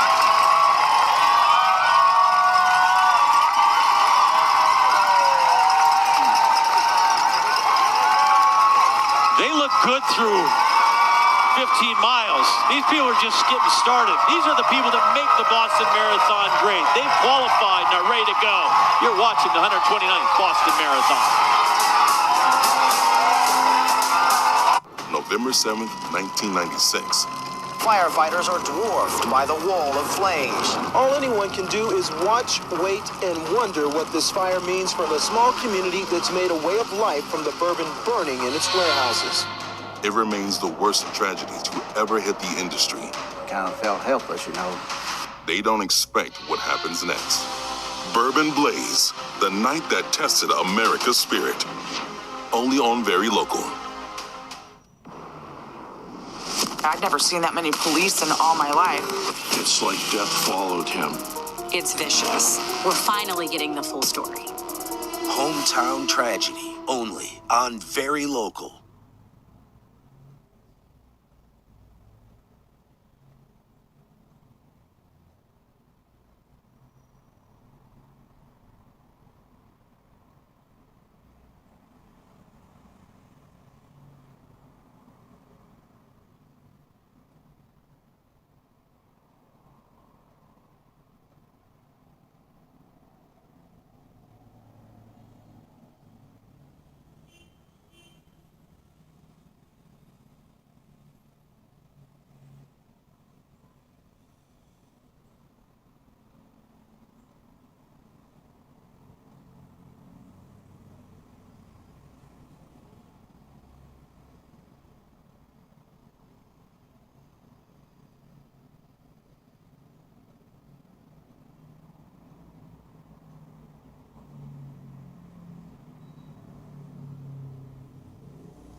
th Boston Marathon on ESPN2 and WCVB. John Anderson, Carrie Tullifson, Meb Keflezighi, Amanda McGrory, all here. And there's four of us. There's five of them in the women's race, Carrie. I'm getting fired up here. I've been texting a little bit with Helen O'Beary's coach, Dathan Ritzenheim. Everybody knows him here in the States. He's a phenomenal coach, was an awesome runner himself. But you know what? I asked him, I said, what is Helen doing when she's touching her face? I remember vaguely that she was praying, and she was doing that just a little bit ago, and you could see her touching her face, not just using that high arm carriage. So you can tell that she's really getting into this now as we see Amane Bariso now take the lead again. But when I said quickly, are you pumped that she's in the lead? And all he wrote back was, wow. So you know that Dathan Ritzenheim and the team there in Boulder are really excited for her. This has been a different build-up for Helen O'Beary. She was over in Kenya away from her family. We asked her about that at the panel. It's a big sacrifice to leave your family to go, but this has been serious for her. She wants to come here and win, and you know, she's not a spring chicken. She's getting a little bit older, so every ounce matters, and every win is huge. ran 68.46 for the half. That is very quick for all of these women. I mean, some have half PRs that are quicker than that, but never across, obviously, the full 26.2. As they get through Wellesley, the Scream Tunnel, and all the loud. Listen, this place, it's louder in some places than others, but it's loud all the time, right? It's a lot like, usually they're just loud at the finish line, Matt. This is like a 26-mile finish line to some degree with the noise. From Hopkinton all the way to Boston is very loud. There's amazing people just having a picnic or just hanging out cheering the runners. On the left, you got Connor Mance. He's out there, his training partner, former also BYU Cougar. Clayton Young is still with him. So men on the left, women on the right. Right now, comfortable in their pack. Women blazing along, the men sort of just running along. Well, I think the power of pairs, right, John? I mean, when we see it in the women's side, we see that there are a couple Ethiopians. There's 3 Kenyans, and 2 of the Kenyans, Sharon Lokedi and Helen Obiri, race a lot of races together. They can feed off of each other. They help one another in races, but that is comfort. You see it on the men's side as well. Teammates are up in this pack. Not only Patrick Tiernan, Rory Linkletter kind of falling off a little bit, but he's been there, and Patrick knows that. He can hear people, and he feels that. Clayton and Connor, both teammates, lots of guys training together and working together. Well, while that race is engaged, we're going to get to Duke talk more about, well, another Boston legend here, Duke. We're joined by Teddy Bruschi, 3-time Super Bowl winner. Teddy, this is hard to believe. Teddy's team now in its 20th year. Yeah, 2 decades we've been around. I had my stroke in 2005, and we started Teddy's team. And, you know, over the course of 20 years, we've had hundreds of runners do special things for us. So in every year here at the Boston Marathon, this is our event. The Boston Athletic Association has been great for us. WCVB, all of your affiliates have helped us out this year. So we have formed a great community over 20 years. And over those 20 years, you've now raised over $10 million. Yeah, for stroke and heart disease, me being a 2-time stroke survivor, so many of us of our runners are stroke survivors, caregivers. I mean, we stay connected with everyone that is connected with stroke and heart disease. They all run with a common goal. Today's our big day. And you have, what, 11 people out there on the course today running that have either survived a stroke or a heart issue? Yeah, that's super special because when they cross the finish line, it's almost like they've accomplished something that they didn't accomplish even before they were a survivor. I know how it is that I ran this marathon after I had a stroke, and it's like it's something you thought you could never do, even, you know, as a survivor. So having to accomplish this, and I tell them it's like winning a Super Bowl. Really, crossing that finish line and getting the medal is a huge accomplishment. And what was it like for you the first time you crossed the finish line?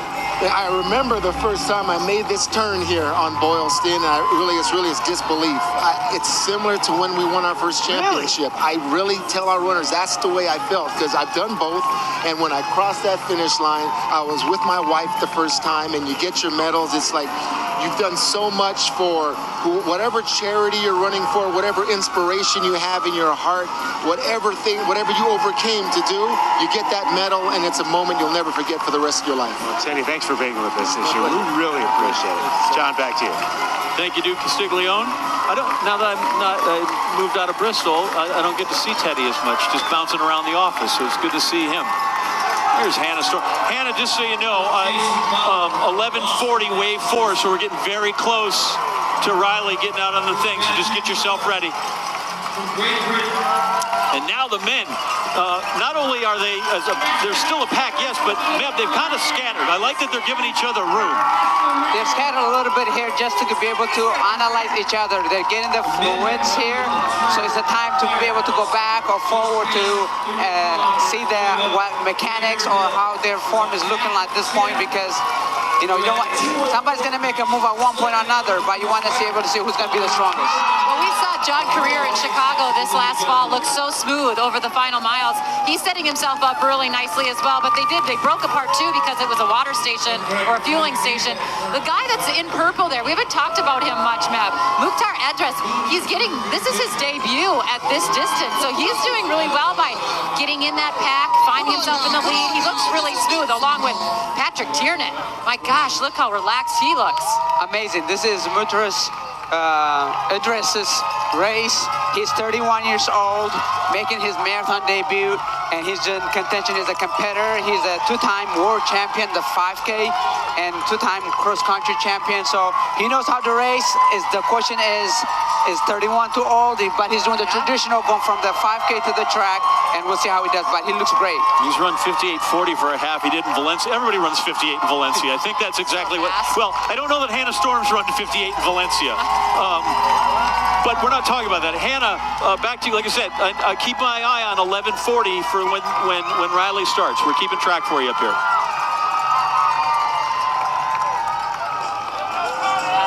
We can't wait. She's running for Teddy's team.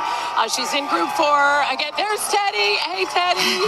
I saw a really cute picture of you and my daughter this morning. I want to just thank you for having her to be part of Teddy's team, official charity partner, WCVB, and our Hearst television stations in New England. What does it mean, not only to you, to have people raise money for Teddy's team, but what does it mean to the folks who are actually doing it, who are out there on the course?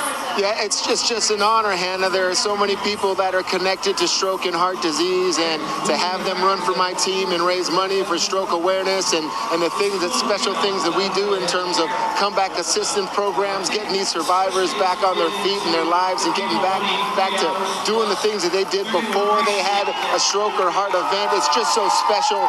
Today is for them. I mean, this is something that they put in so much time, so much training, so much fundraising in, that today is for them. I tell them it's like a 26.2-mile stadium. Everybody's cheering for them. It's the Super Bowl of road races, what I love to say, and they're going to finish and get their medals. And I know it's a special day for you. Riley was very nervous when I saw her at the Lennox Hotel pre-race, but I know she's going to do great. She wasn't half as nervous as I was, Teddy, first of all, and she, like many of these runners, is fighting through injury. Just the tenacity as we look at the men's and the women's professional field. There's Riles. There she is. She got her bib, thanks to you, Teddy. And so inspired by helping to raise money for you. Upwards of $500,000 is going to be raised today. What makes this event so unique in terms of the 3,200 people who are running for causes close to their heart, the 3,000 everyday runners, and the elite field all here in one place, Teddy? Yeah, I mean, how many times can you do that? Just the world championship runners that are running on the same course that you're running as a charity runner, and that's who I represent, are all the charity runners out there. And really, for me, that's when the race starts. I mean, Hoog's already finished. You know, the elite runners are coming through. It's going to be great to see them win their championships, but everyone that's running for something that's near and dear to their hearts, their inspirations, you know, their charities, so much different is made today, and it's something that Teddy's team is so proud to be a part of.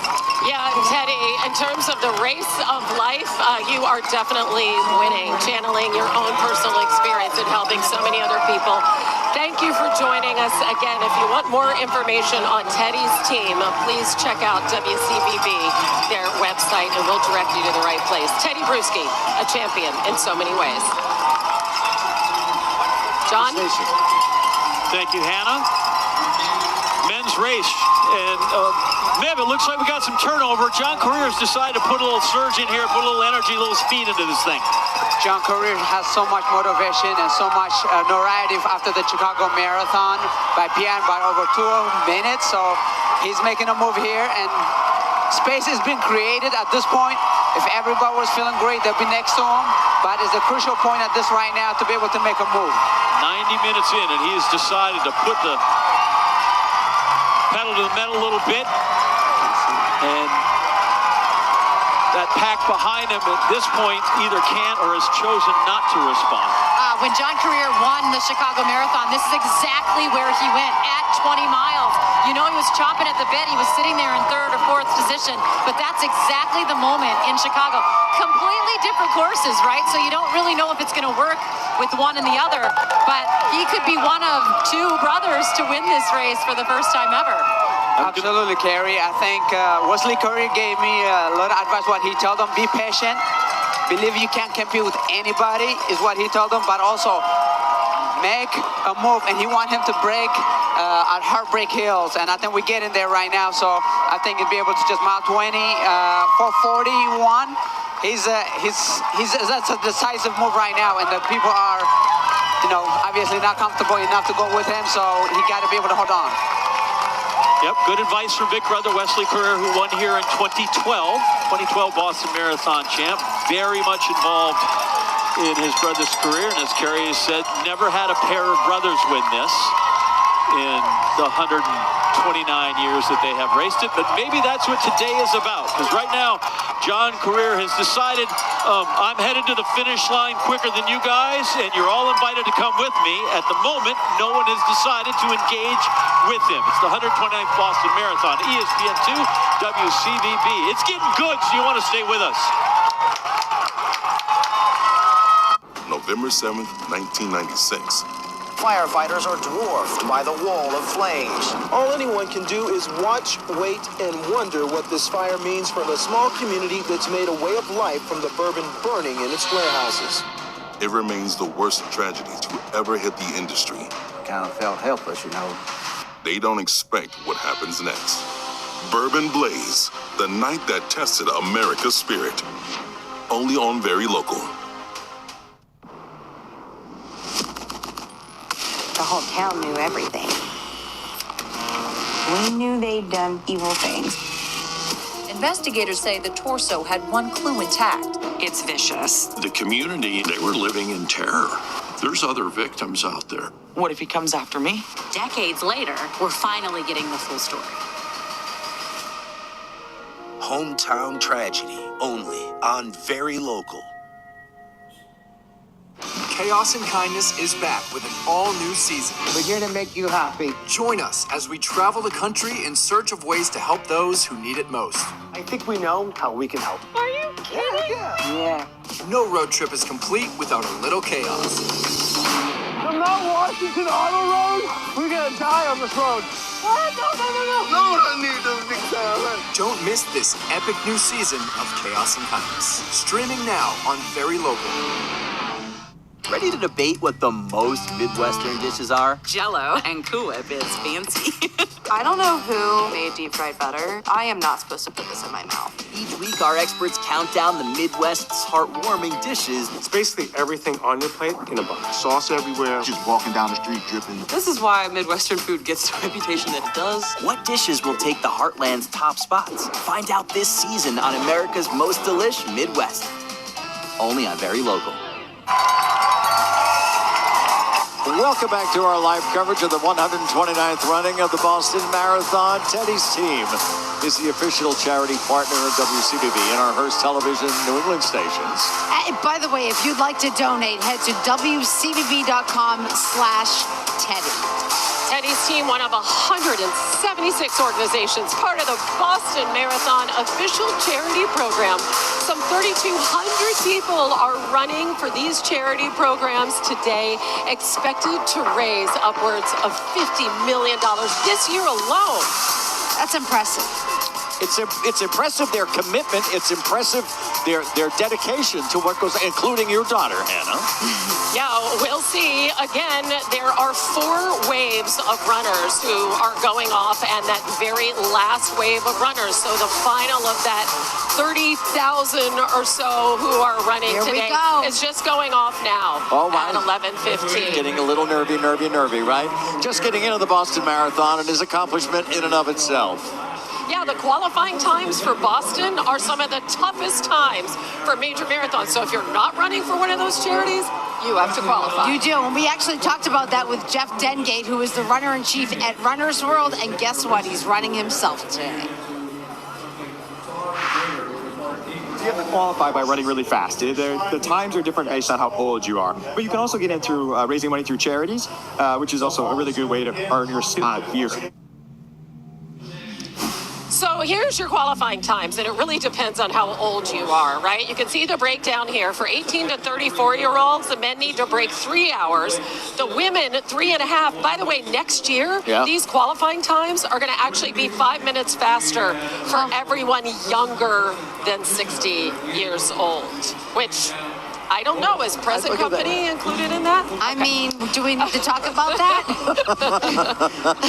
Let's go. Guys, let's pick up the race. What a race, John, we have. We couldn't do that if we were a relay team, each running a mile. Who are we kidding? Women's race fully engaged right now. We've got 3. Helen Obiri trying to become a 3-time champ right there. Amani Bariso. And then in front there in the orange kit, Yalem Zerf-Yahalo. Those 3 ladies are on their way. And is that Sharon Lokedi gets pulled up? So she dropped back, but Sharon has fought back to make it 4. Yeah, and I think that's huge. I just said to you over the commercial break, I said we have to see if Sharon can reattach herself, because that is no women's land. And this is we still have a long ways to go. She needed to regroup and catch back up. But listen, they are 2 minutes under course record pace right now. These women are flying. We have not seen one woman we've seen go under 2:20 here. Now we have 4 in the top pack that are running 2:17 or potentially faster. Well, we saw the F-15 flyover, so to kind of borrow that, there's 4 women. They're in formation. The men over there, as they get through these tough Newton hills, John Career is all by himself, Meb. John Career looks great. And when I talked to him earlier in the week, he said he wants to run for a purpose and for a cause. He's a product of his brothers that founded the Transcend Talent Academy, and he's been part of that. And then he said, I'm going to be able to be an ambassador for this. And he's looking at his watch right now. He's measuring himself, but also he's wanted to give it back. He said he's going to give 10% of his earning to the Transcend Academy. So he's running for a purpose. It looked like it's a little bit downhill now. We have gone past Heartbreak Hill. He have enough gap. Can he maintain all the way through is the question. John Career, mile 20, 441, mile 21, 439. That's cooking through those really tough uphills. That last one, 85 feet elevation change. That's the one that really is the killer.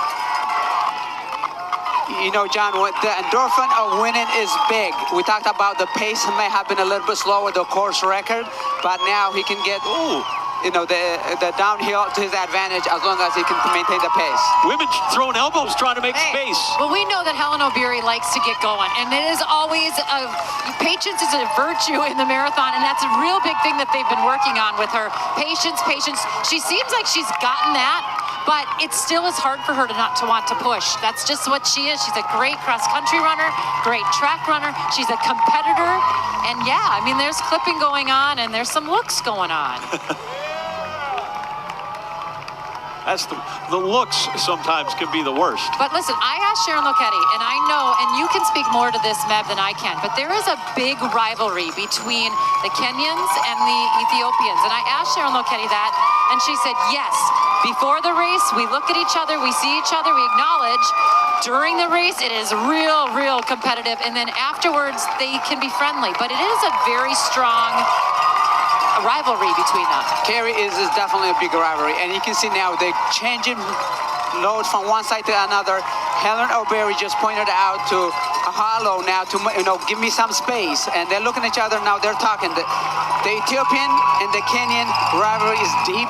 In fact, I think there was a track meet where Haile Gebrselassie and the Kenyan, so it is deep. But at the same time, they get along in the lobby, they get along in the meals. But when it comes to competition, it's deep and it's strong. What I think right now is I'm looking, John Career pushing. Look at the pace that he's got, right? He is definitely intense right now. On the women's side, it looks almost as if they've kind of settled back in, really kind of honing in on each other. They're still well under that pace. They are not necessarily thinking about course record. They're thinking about the win. But John Career, my goodness, has he hammered the last mile. Yeah, that gap is up to 25 seconds. So, for all the life of me, he doesn't look like he's ready to go backwards at all. So those other guys are going to have to find something. And once again, as we get into the last 4 or 5 miles here as it was last year. This is Silema. It is one man on his way. John Career, the women, as it was the last few years, it's a fight for 4 of them. Ed? And on his way to take the turn onto Beacon Street and head into Boston. He's moving through Brookline to Boston to the finish line straight in front of him.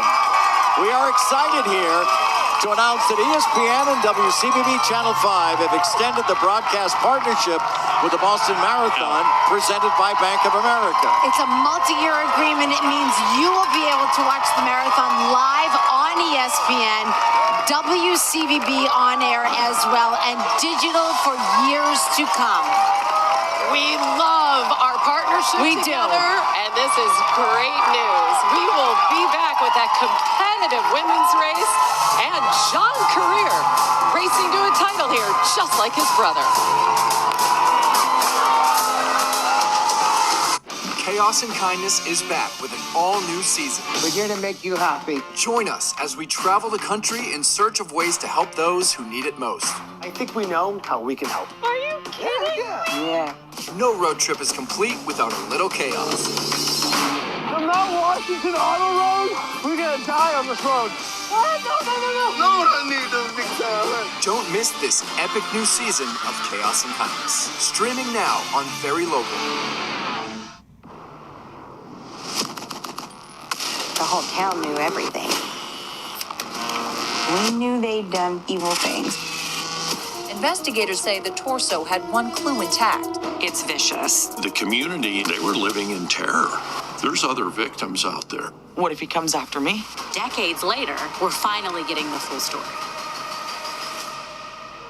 Hometown tragedy, only on Very Local. Ready to debate what the most Midwestern dishes are? Jello and Cool Whip is fancy. I don't know who made deep fried butter. I am not supposed to put this in my mouth. Each week, our experts count down the Midwest's heartwarming dishes. It's basically everything on your plate in a box. Sauce everywhere. Just walking down the street dripping. This is why Midwestern food gets the reputation that it does. What dishes will take the Heartland's top spots? Find out this season on America's Most Delish Midwest. Only on Very Local.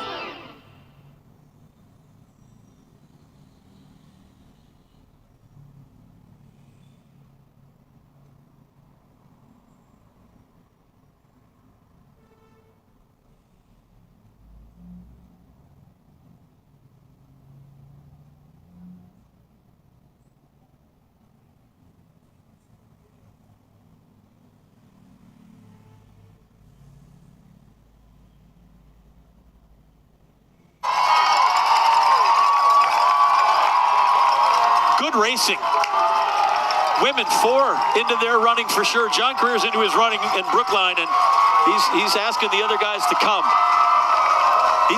Quick peek over the shoulder.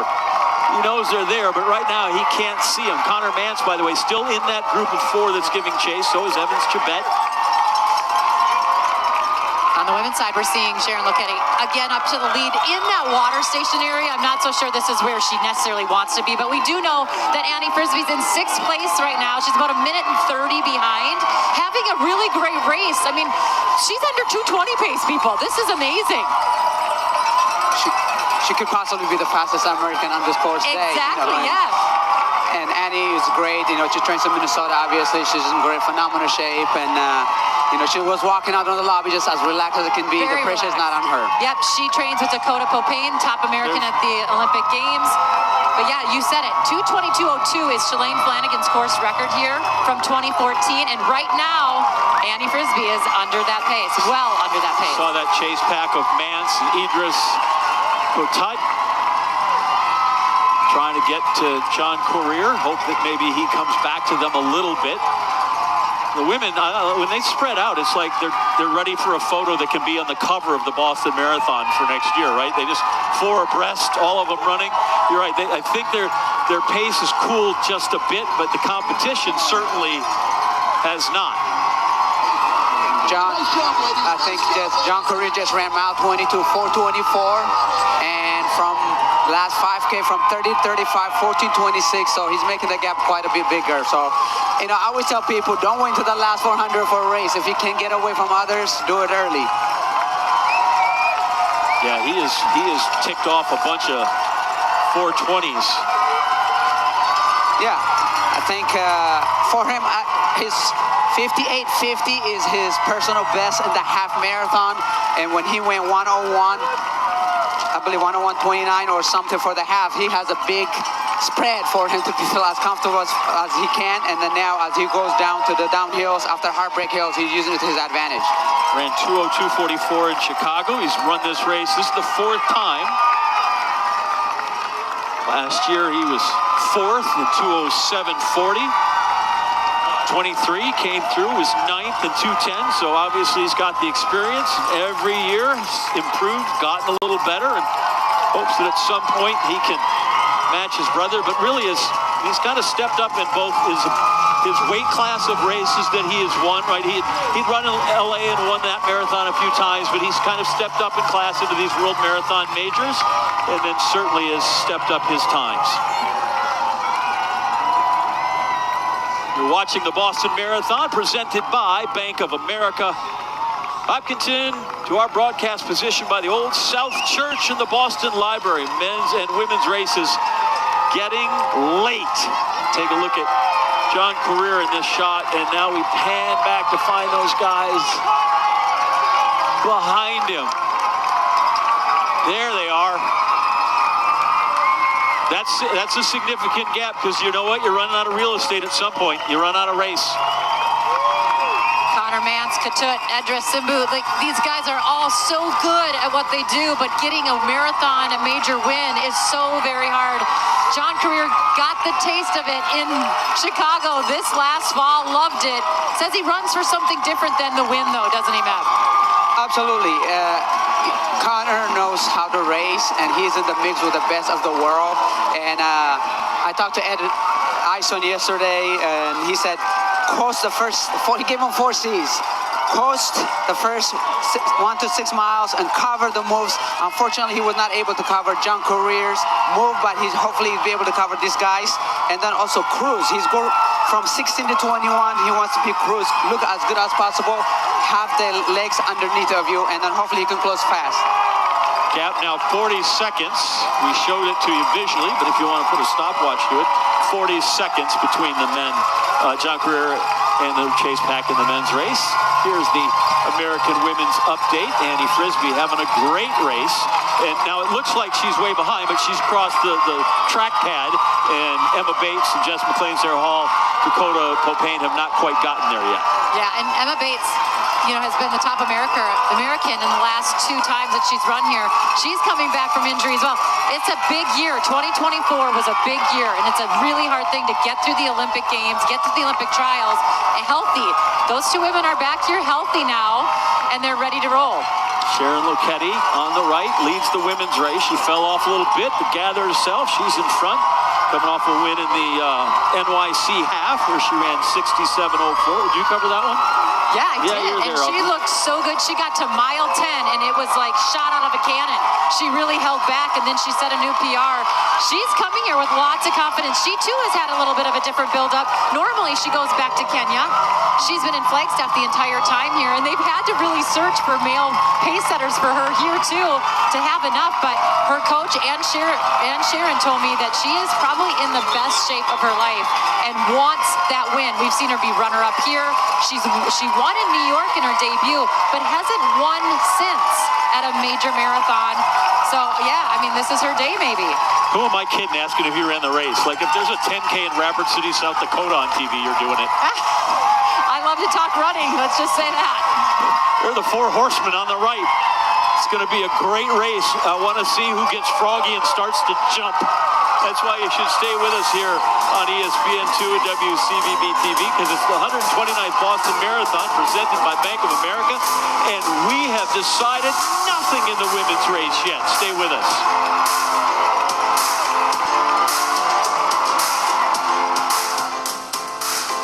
Chaos and Kindness is back with an all-new season. We're here to make you happy. Join us as we travel the country in search of ways to help those who need it most. I think we know how we can help. Are you kidding? Yeah. No road trip is complete without a little chaos. The Mount Washington Auto Road? We're gonna die on this road. What? No. No, I need this big time. Don't miss this epic new season of Chaos and Kindness. Streaming now on Very Local. Ready to debate what the most Midwestern dishes are? Jell-O and Cool Whip is fancy. I don't know who made deep fried butter. I am not supposed to put this in my mouth. Each week, our experts count down the Midwest's heartwarming dishes. It's basically everything on your plate in a box. Sauce everywhere. Just walking down the street dripping. This is why Midwestern food gets the reputation that it does. What dishes will take the Heartland's top spots? Find out this season on America's Most Delish Midwest. Only on Very Local. The whole town knew everything. We knew they'd done evil things. Investigators say the torso had one clue intact. It's vicious. The community, they were living in terror. There's other victims out there. What if he comes after me? Decades later, we're finally getting the full story. Hometown tragedy, only on Very Local.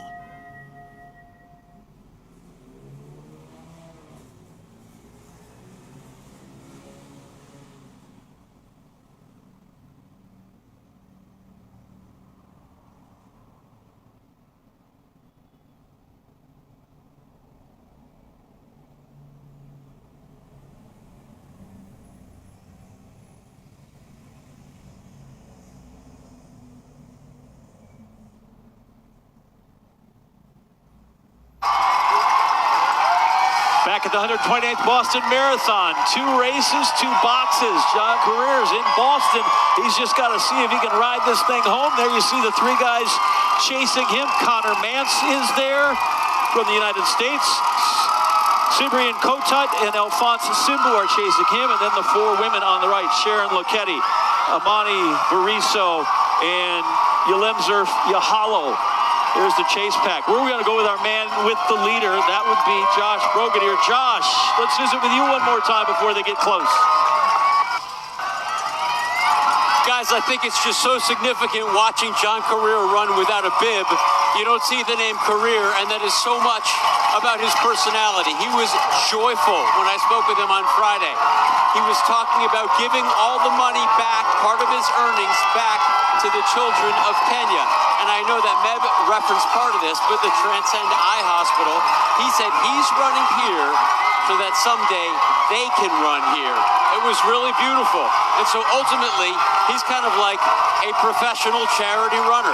And that's what the spirit of this marathon is all about. He just had his water bottle, had it, dropped it. We're approaching right now Kenmore, and boy, does he ever look strong. I don't think he's going to set the record here, 2:03:02, but he might be kind of close in that 2:04 range, as he's looking pretty strong and pretty casual as he comes past this area near Fenway Park. Guys? Thank you, Josh. Yeah, his brother Wesley, a noted philanthropist as well, built a hospital with some of his winnings back in Kenya. So that whole family about good works in addition to good running. Oh, if you all saw how Wesley Career celebrated when he won in Chicago, that was the best dance I've ever seen. So hopefully we can get a shot of that because we know that Wesley's here today. Yeah, I think we're fixing to see another one. He's 4:41, 4:39, 4:24, 4:38, 4:41. Folks, he's running those miles 20 miles in. I mean, I get that's what they do, but for the normal people, the people that are running in the pack, the people that are starting in these other waves, that's amazing. Good shot there of Fenway Park. The Red Sox are underway, I think. 11:25, yeah, they should be going. A reminder, this race older than Fenway Park by a lot. 15 years. Yesterday, by the way, April 20th, the official opening day of Fenway Park, way back in 1912. Hey, you know, Coach Ron Mann, who coached Wesley Career to the championship, and he had another athlete, Coach Ibrahim Hussein, in 1992 to coach, and now possibly John Career to the finish line. And Coach Ron Mann said, to those more given is much expected, and Wesley Career and John Career are able to give back as much as they can in Kenya to be able to help 200 kids to go through their program, and hopefully one day that they can be here and run and represent the sport of running. And he tell them, you guys are ambassador for the sport of running, so make sure you give back. shot looking back so you can see the chase pack. On the right, Carrie, no change. No change. This is what happens here at Boston, at least when Helen Obiri's in the race. Everybody waits. Everybody waits. I was going to say, so are they getting themselves in a spot where they're maybe, I don't know about handing this over, but they're giving some of the leverage to Helen Obiri. Well, Helen Obiri's never run this fast before, so this is a whole new ballgame for her, too. We know that she can run fast. We've heard it. Her coach showed me her last 6 runs were done, her last long runs were done under 2:24 pace.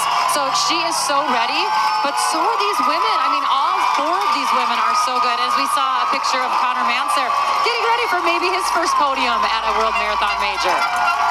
You know, Coach Ed Eiston, his coach said, it's a matter of time when he's going to run 2:04 or 2:05. He's competing against the best in the field with Sabrina Couture, who has run 2:03, and also Alfonso Sumba, who also ran 2:04. So Connor Mance is doing a phenomenal thing. He'll be able hopefully to get to that podium, and he's in the lead, and he wants to bring it home as strong as he can. Yeah.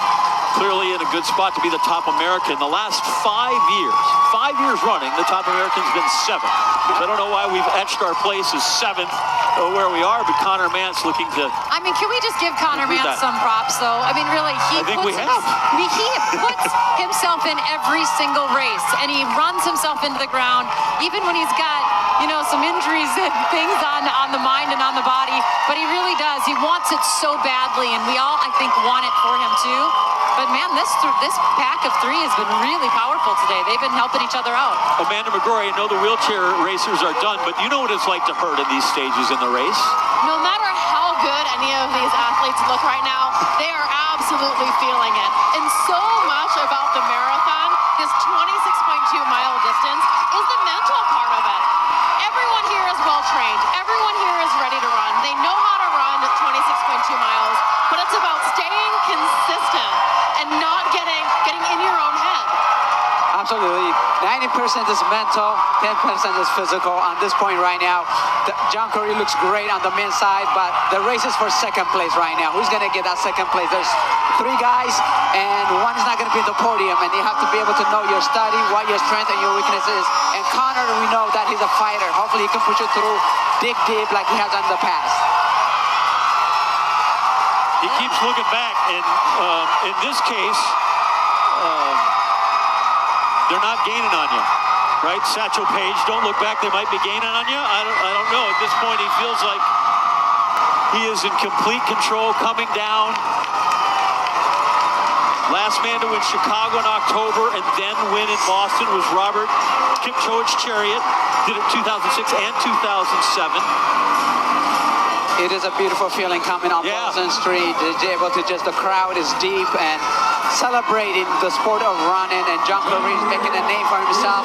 I talked to him in Kenya, which one is popular, the Chicago Marathon or the Boston Marathon. I was definitely surprised by his answer saying Chicago because of the world record, but this is going to change his life for the better. And to be on Boston, looking at his watch, coming across the finish line is the thrill of a dream come true. And to be 2 brothers to win, Wesley Corey in 2012, and now John Career, his dad is going to be so proud, and his mom as well. And there's the race for those 3. Wait till that gets engaged between Simbu and Kotut and Connor Mance. What a great shot that is. It's going to be excellent. This is what we strive for. This is what we train for. This is what the mileage goes for. This is a visualization of dreams. And, you know, the podium is so epic here. And Connor is going to be excited. But at the same time, who can hold the form together to get to the finish line? Like, full-on goosebump moment. I know. Ed Eiston always says, win the race you're in. John Career is going to win this race. But now, Connor Mance has to win the race he's in if he's going to get that second position. Soak it in, John Career. John Career is the man who is going to meet the moment in Boston. Champion of the 129th Boston Marathon. And then the race here. Simbu, Kotut, and Mance. They've dropped Mance, and now for second. Kotut and Simbu. Yes, but it's a big PR for Connor Mance. It might not be second place, but 2:05.06. Amazing. You're going to give me a photo? That's Simbu, I believe it, has it in second. Cotut is third, and Connor Mans just off the podium. John, but a huge PR for him. A huge PR, and that's what Run to Win is. Sometimes you race for the finish line to break the tape.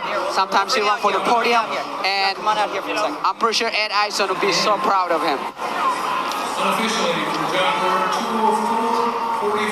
Wow, what a There's a look at Mans, here. fully spent. Yeah, he has to be so proud of himself, though. Man, what a big day. Fourth place there. Unofficially, the time 2:04:45 for John Career. Sub 2:05. Mukhtar Idris. Debut today. That's a good one. That's a good one. My goodness. You never forget your first Boston. There you see Clayton Young and Linkletter in the chase. Here comes North America. Great race for Clayton Young. He'll eat well tonight. Oh yeah, Ashley, his wife, always knows how to either find the right nutrition for him or fuel him herself.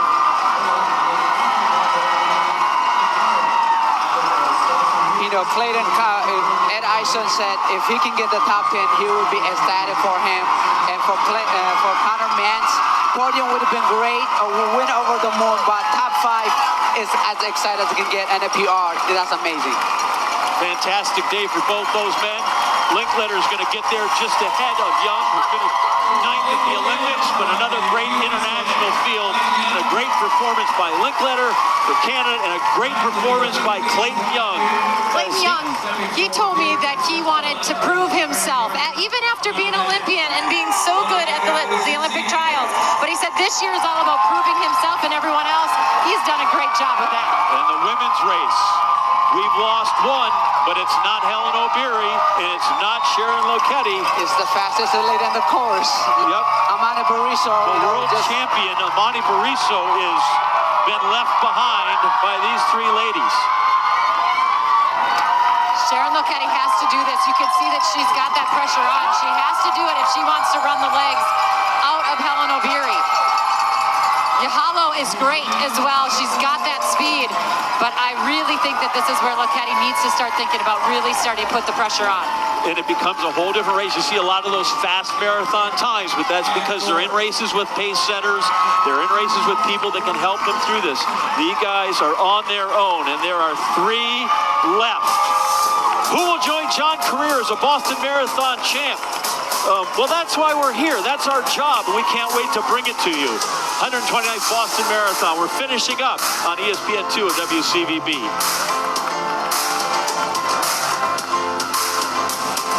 Chaos and Kindness is back with an all-new season. We're here to make you happy. Join us as we travel the country in search of ways to help those who need it most.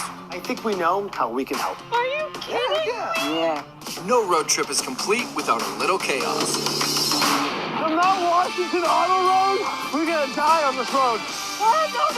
No, I need those big tires. Don't miss this epic new season of Chaos and Kindness. Streaming now on Very Local. The whole town knew everything. We knew they'd done evil things.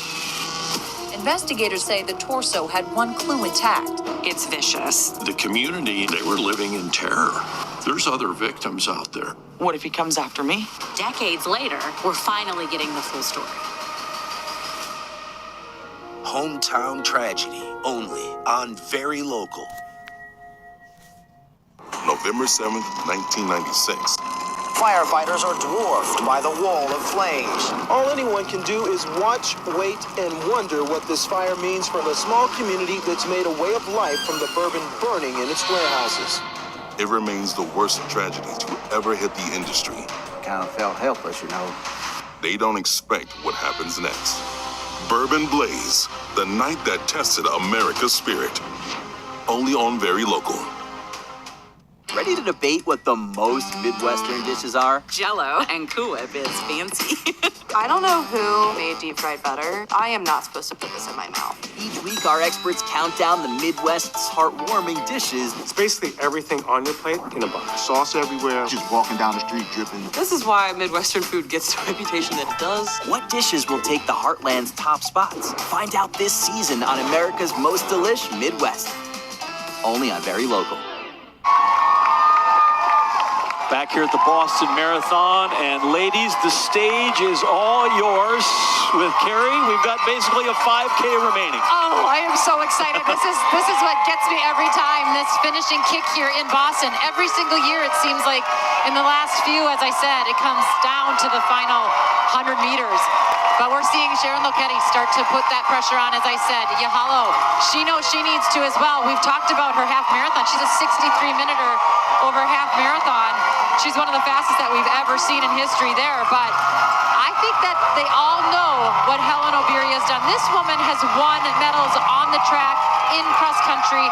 She's done so well. She was third at the Olympic Games, but a lot of people don't realize that came with 2 falls during the middle of that race. So just such a phenomenal athlete right there in the middle. Waiting.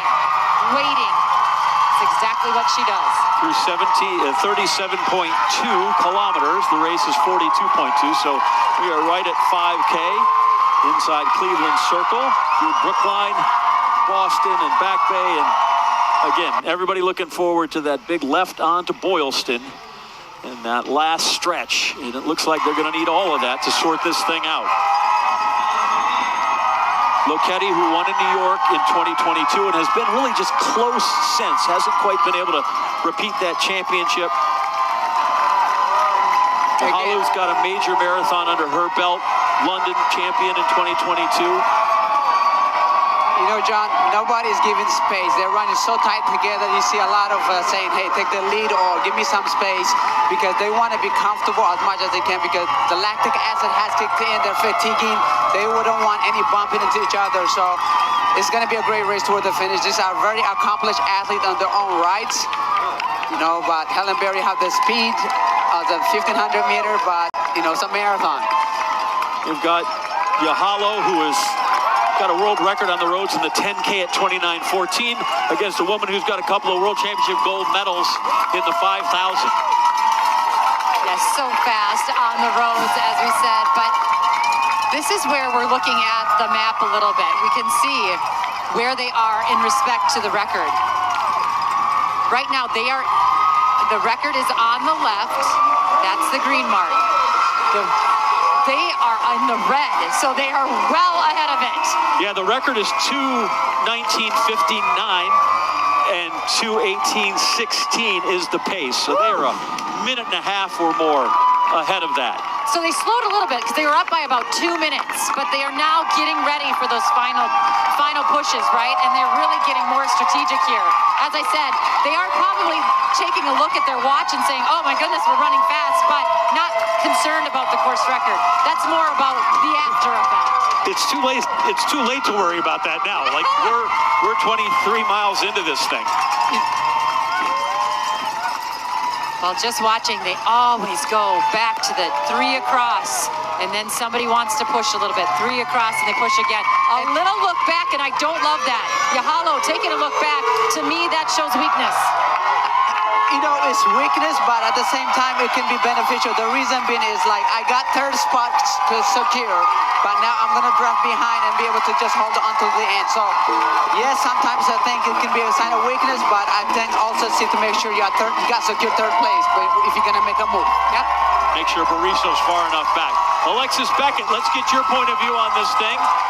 In fact, if you want, ruin the suspense. Who's going to win?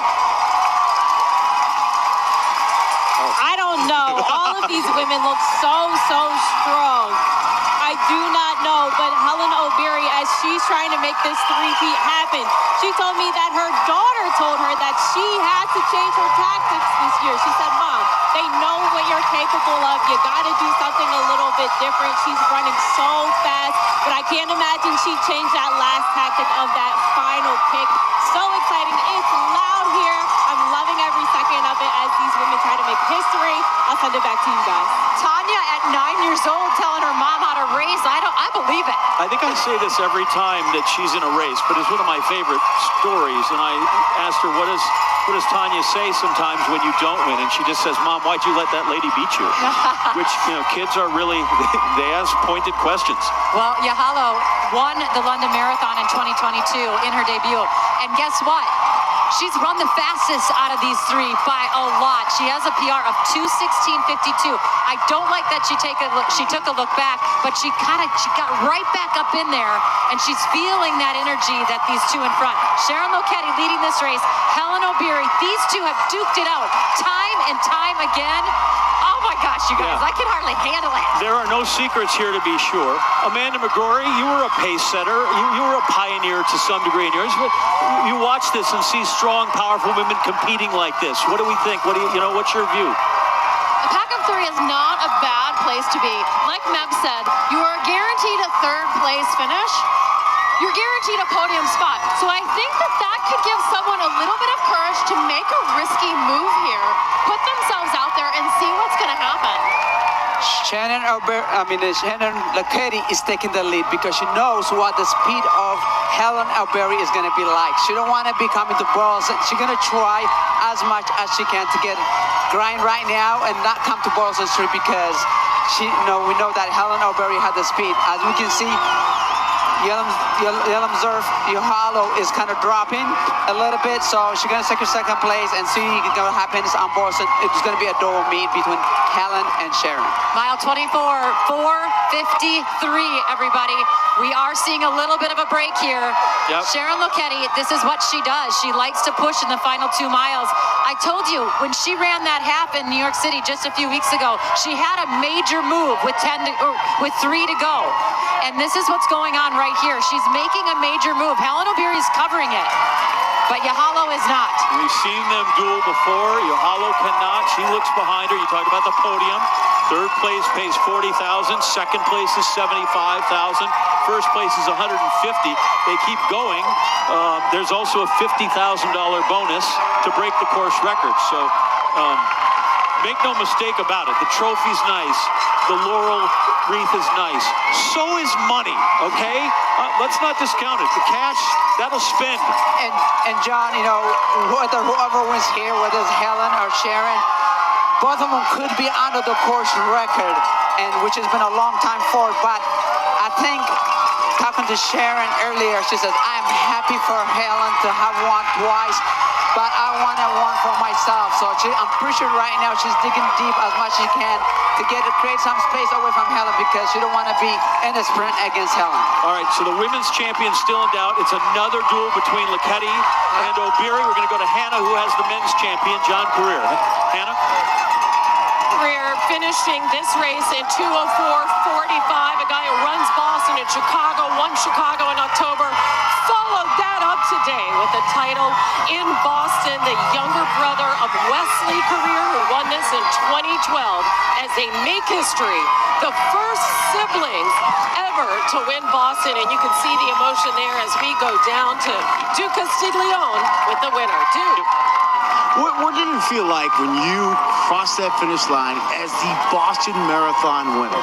It was nice, I was ready to win Boston, so I had trained for it, and now I think I am Boston champion, and I'm good. I'm super happy. Did you expect your brother there?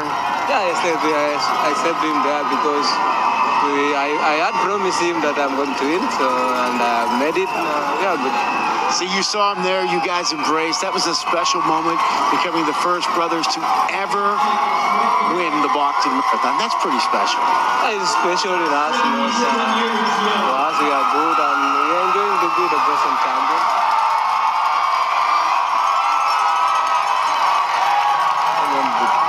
Tell us about the start.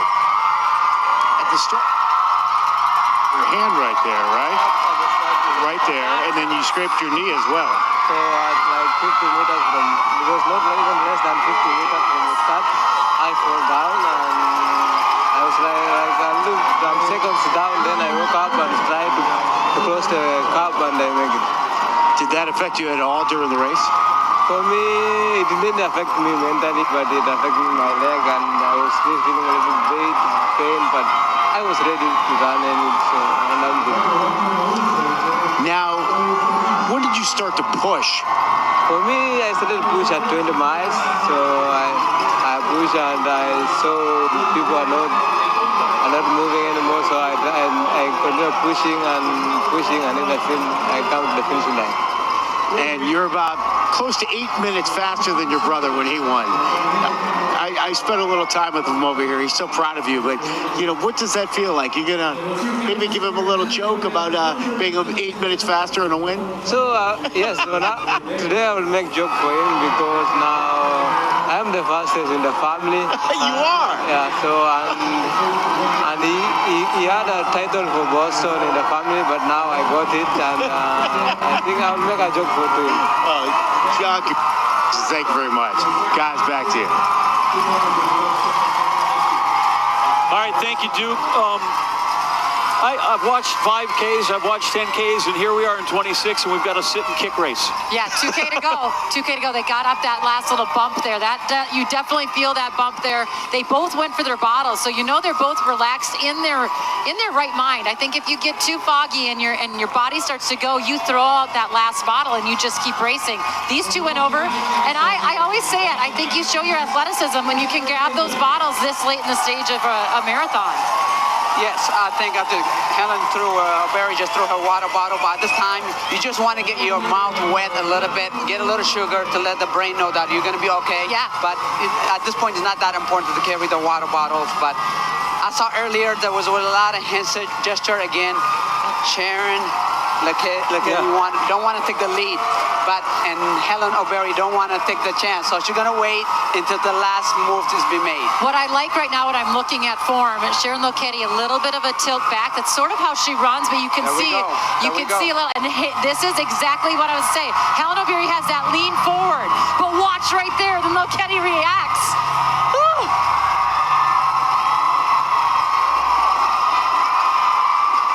This is where the mental over body, because at this point you've been very competitive. If you were feeling good, you would have made a move and created a space. The created space is not happening now. You just trying to scan as much as you can. I'm gonna work hard next to you, shoulder to shoulder. I think it's gonna come right now, but Helen O'Berry's been behind. It's kind of like the rubber we take sometimes, the Ethiopians and the Kenyans. They don't want to take the lead until they have to come to the finish line, and Sharon's getting a little bit impatient with it, but she got to save something for Helen. Well, this is where the track star in Helen O'Berry really shines. She's used to surges and she's used to changing, but right now Sharon Lokedi is putting it on her. Can Helen O'Berry go for that three-peat? She's trying. She's hanging on. Yeah, usually Helen on your shoulder is not a great thing, but she's freshened it right there. There is a space been created. It's not big, but it's a little bit. If Sharon Lokedi can be able to see what she's doing, it might be the moment. What I love about these two right here is they are friends. They are competitors today. They want to beat each other like nobody else, but they are good friends and they take care of each other even during races at times. But right now, it is a race to see who will win, and that is what's fun about it. But at the end of the day, they will both be so excited about how well they ran together today. Every stride, there's another inch or two. We'll see. Because, listen, we saw Lokedi, and she had dropped back a little bit, and we thought maybe she was going to fall off the pace. And 2 feet becomes 3 feet or 5 feet. Now the gap has created. This is the monumental move for Ledecky, and I think if she realizes that now, just the next 30 seconds are the most important race, not the finish line. If she can create a space, she's gonna be fine. During the race, it's a surge. This is a closing move, right? You're taking this right to the end right here. This is not kind of, we'll just freshen and see what happens. This is to the end. 1,000 meters to go here when they go under this tunnel, and this is where it hurts. This is not, it's not a flat space. Look you can see it right here. I love this shot. I said that one was that last bump. This is a slow little climb under this tunnel, and it is a game changer. Carrie, this was where my decisive win was in 2014. Use a downhill as a gravity to be able to just mechanically create a little bit of space, and the famous turn is coming to Hereford, and then Helen and or Ledecky can't see each other. So with that blind spot, you have to make the gap make it look bigger. So hopefully create enough space to enjoy on Boston Street. Loketti looks better to me now. She isn't leaning back quite as far. Her chin is a little bit up, but this is what she does. She likes to put the pressure on and slowly pull away, and she made a real hard move there. Just what, the last K really made that hard move. That's right on Hereford is so exciting. She knows it's close. You know, it is very hard to run a marathon. It's very difficult to win the Boston Marathon. Helen Berry won it twice, and the pressure of maybe doing three-peat is tough. Now the challenge becomes, you know, Sharon Ledecky wants one for herself, and I think we might see that happen at this very exact moment. Yeah, well, and when you have to go, she goes. It wasn't timid. It may, you know, you might not make it. She timed it right, but there's the left onto Boylston. But when you make that move, it's got to be with all the conviction you have left at that point. Well, I have to say, Sharon brought her mom over from Kenya to be in Flagstaff with her for the last month. She said she's been taking good care of her, and anytime that her mom is around, she elevates her game. She was 4th at the Olympics. She was not exactly happy with that position, but grateful for the position because she wasn't named originally to that squad. Bridget Koskai pulled out with injury. Sharon took the challenge. She only had 8 weeks to prepare, and look at her here. She is going for her 2nd World Marathon Majors after winning her debut in 2022 in New York. What a race. You finish, I get 4th is off the podium, so that's always hard, but behind Safan Hassan and Tiga Sefa and Helen O'Beary, like, you didn't get beat by a bunch of plumbers, right? You got beat by gals who can really go. But this time, Sharon Loketti, who's been on the wrong end of it with some duels with Helen O'Beary, she has vanquished the back-to-back champion and now can just enjoy this run. You know, John, drink it in. When you are competing to the best that you can, and you could engage how far you are from Helen Berry at the Olympic Games, now this is the time that she said, hey, I could do this one day, I could do this one day, and the day has come. And she doesn't always get that attention, but she's always in it, John. We've called her name time and time again. Congratulations to her. Look at her come in. I mean, I'm so excited. I'm on the verge of giving a rock chalk for her and her Kansas background. Emotion. Look at the expression on her face and this.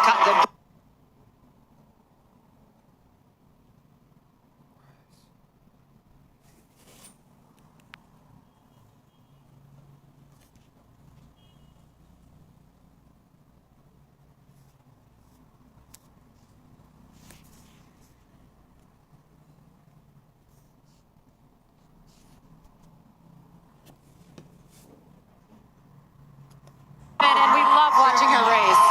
Long time since she's been in the right-hand lane here in Boston. Back to back and now runner-up. Loketti's been through a lot. She's been through a lot this year, and she is just so excited. And we know now that some of the Americans are making their way here. Jess McLean is now in 7th position. Sharon Loketti destroys the course record of 2:19.59 by 2.5 minutes. Yahalo comes in 3rd, last place on the podium by her. Great race. Stephen Haas there hugging Sharon Loketti. Her coach and agent plays double duty there.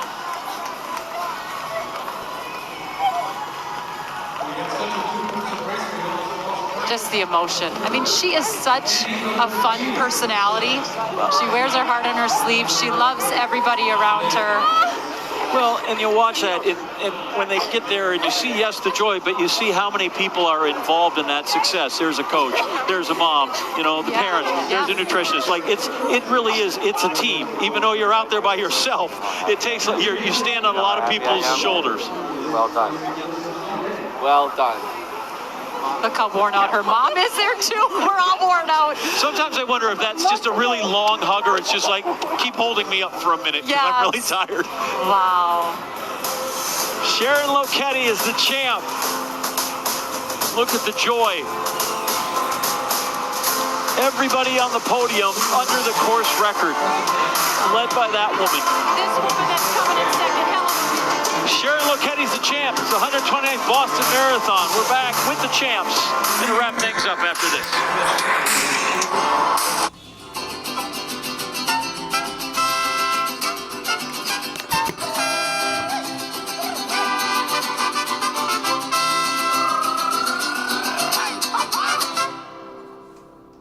Firefighters are dwarfed by the wall of flames. I've never seen anything this big.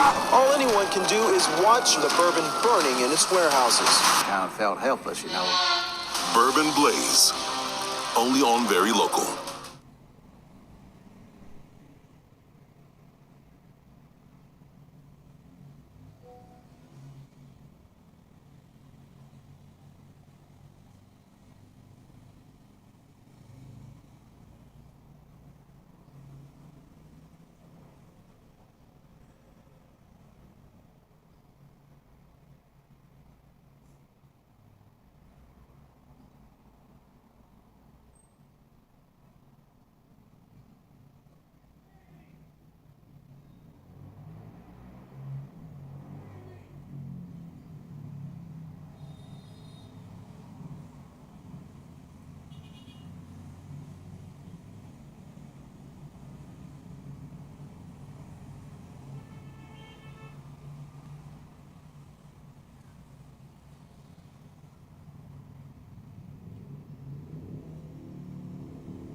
Boston as Sharon Loketti shatters the course record set here in 2014 by 2.5 minutes. She finished second. There she is running into the arms of her mother after finishing second last year to Helen O'Beary.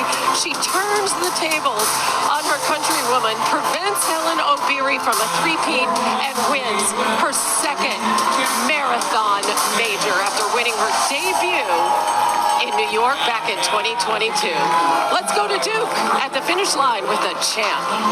Yes, and indeed we are with Sharon Loketti, the champ. How does that feel? Oh, it feels so good. It feels so great. I can't believe it. I'm just so excited. It was tough, and I toughened it out. I just wanted to give my best and just fight it to the end. Not only did you win, you smashed the course record. Yeah. Did you see the time? Honestly, halfway, I think at half we were like 68, and I was like, Jesus, that's so fast, you know? I'm like, and we had not even hit the hills yet, so I was like, oh no. But we just stayed with it, and you know, they kept the pace honest, so I really like that, and just fought to the end. Was there ever a point where you're thinking, I'm going too fast? Yes. Yes, all the time. The whole way. And it's like, you know, the first miles are like easy, up and down. But once you start hitting the hills and you're like, maybe I'm going too fast, I need to like maybe stop some energy for the last mile. But you know, I believed in, I was like, let's just stick with it and see how it ends. You never know until you try, right? So you and Helen pushed each other last year. Helen won, you finished second. Yeah. You guys competed again this year. It was a race. Yeah. You guys seem to bring out the best in each other. Yes. And you know, we kept running, and I'm always like second to her. And today I was like, there's no way. I just have to like put it out there and just fight to the end and see how it goes. So I'm so glad, you know, I ran that fast, and she was right behind me, and you know, we all just fought and wanted this so bad. So yeah. I talked to your mom. Yeah. I saw the embrace, the finish line. Yes. Who's happier, you or her? I definitely think it's her, but she's my inspiration, and she's always there supporting me. So it was so good to win, and her being here to like see all that. So yeah, it feels so good. I cannot believe like how my family are going crazy. My teammates, everyone that's been supporting me. I just want to say thank you. Congratulations. What a special day. Thank you, and thank you, Boston. It was awesome out there. I loved every part of it. So thank you. Yeah. Congrats. Hand it back to you. I love that. Thank you, Boston. That was the best. I mean, that finishing kick, I don't know if she like saw her mother there, was like literally running into her mother's arms, but definitely we know the crowd was booing her at the end. And as John pointed out during the race, all three, the podium, shattered the course record. Yeah, So it was it's incredible. spectacular. And that's a course record that has been here since 2014. So, again, to break that course record by 2.5 minutes, also It's for her to have impressive. won her first major marathon back in 2022, okay? Do it So it's again. been a while to come back and do it again after finishing second here last year. Really cool It was a story. great finish. It was a great show. Helen O'Berry pushing her right down the street. Yes, and we all thought, because that's how O'Berry won it the last 2 years, we thought she might like shot her and that sprint to the finish, but very, very exciting. Of course, there's 30,000 people still out there, including our good friend Matt James, who's running in his 8th marathon, his 2nd Boston, and he's wearing those very cool Meta glasses. There he is earlier. Taking his deep breaths before he gets off and runs and hits the course. He has these glasses that are going to enable him to give the runner's view of exactly what he sees. In fact, here is what he sees. This is what it looks like. So if you're out in the course with 30,000 people, there you go.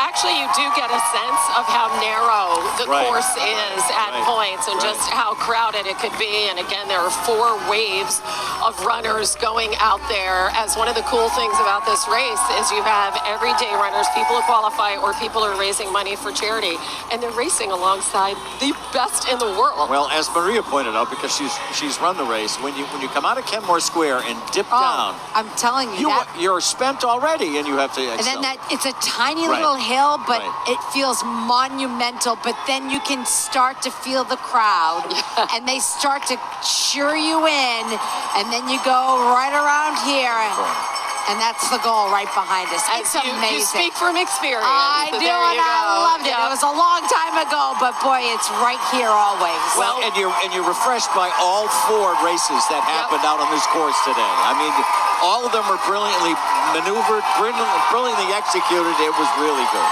And we saw John Career really running away with it, which is so cool. Obviously, the younger brother of Wesley Career, former champ here.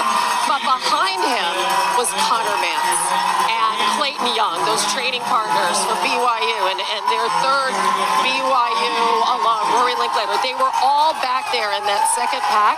Connor Mance today had his best finish ever in a major. Just off the podium, though. Something to strive for, but he finished 4th, and he is standing by with Duke.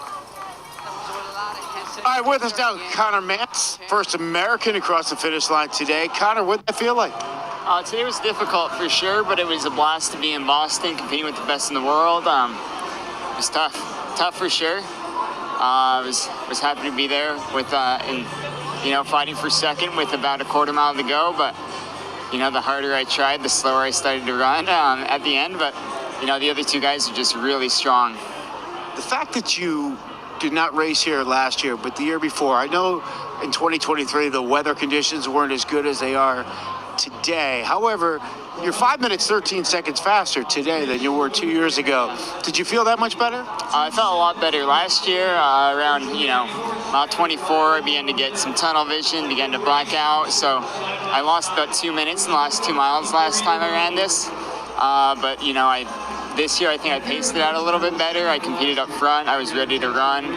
I was just a lot more fit as well. So I was happy to be here today, competing with some of the best in the world. I thought if I ran my second half in 63:30 or faster, I'd be able to compete for the win. But when John Career made that move around mile 21, mile 20, I tried to go with it, but I could tell it was a little bit too strong for me at the time, so I let him go, and then I tried to just compete for second. Excellent time, though. Do you learn something about this race? Do you feel going forward this is a race you can win? I think so. I think going forward this is a race I could win. Like you said, I made some big progress between 2 years ago in this race. Just the weather's a little bit better, but I don't think it's 3 minutes better by any means. So it was a race, that I improved a lot. If you think about it, 2 years ago, John Career, the guy who won it today, he was 9th, I believe. And, we ran a lot of that race together. And so seeing him win it this year, it gives me some confidence for the years in the future. Connor, thank you very much. Hey, thank you as well. All right, congratulations. Thank you. Excellent performance by Connor Mance. It is steps in the marathon, right? Takes him doing to get where he wants to be. He's still got plenty of marathons left. This is the last one. competitively for Des Linden. Dozen Bostons, champs in 2018. Look at the emotion of that, Carrie. Yeah, I'm emotional looking at it. 2:26:09, not too shabby still, but look, the best part about it is all of the American women right there that were there to embrace her, to even praise her. I saw Dakota Lindworm, bowing down to her. It was awesome. Congratulations, Des Linden. Dakota got married, Oh, Dakota Cocaine. Sorry, Montana. I'll see you at home. In Minnesota, we'll make up for that. And the first American across was Jess McLean in 7th place. Can I just say she tied Joan Benoit Samuelson's time here. She's the fourth or fifth fastest American here on this course. Yeah. Well, listen, if you can get your name in a sentence with Joan Benoit Samuelson, like I'm in. I'll take it with Joan Benoit Samuelson. Duke is with the top American, Jess McLean. Duke? Jess, first American across the finish line. What's that like? Oh my gosh, it was absolutely amazing. Once I got over Heartbreak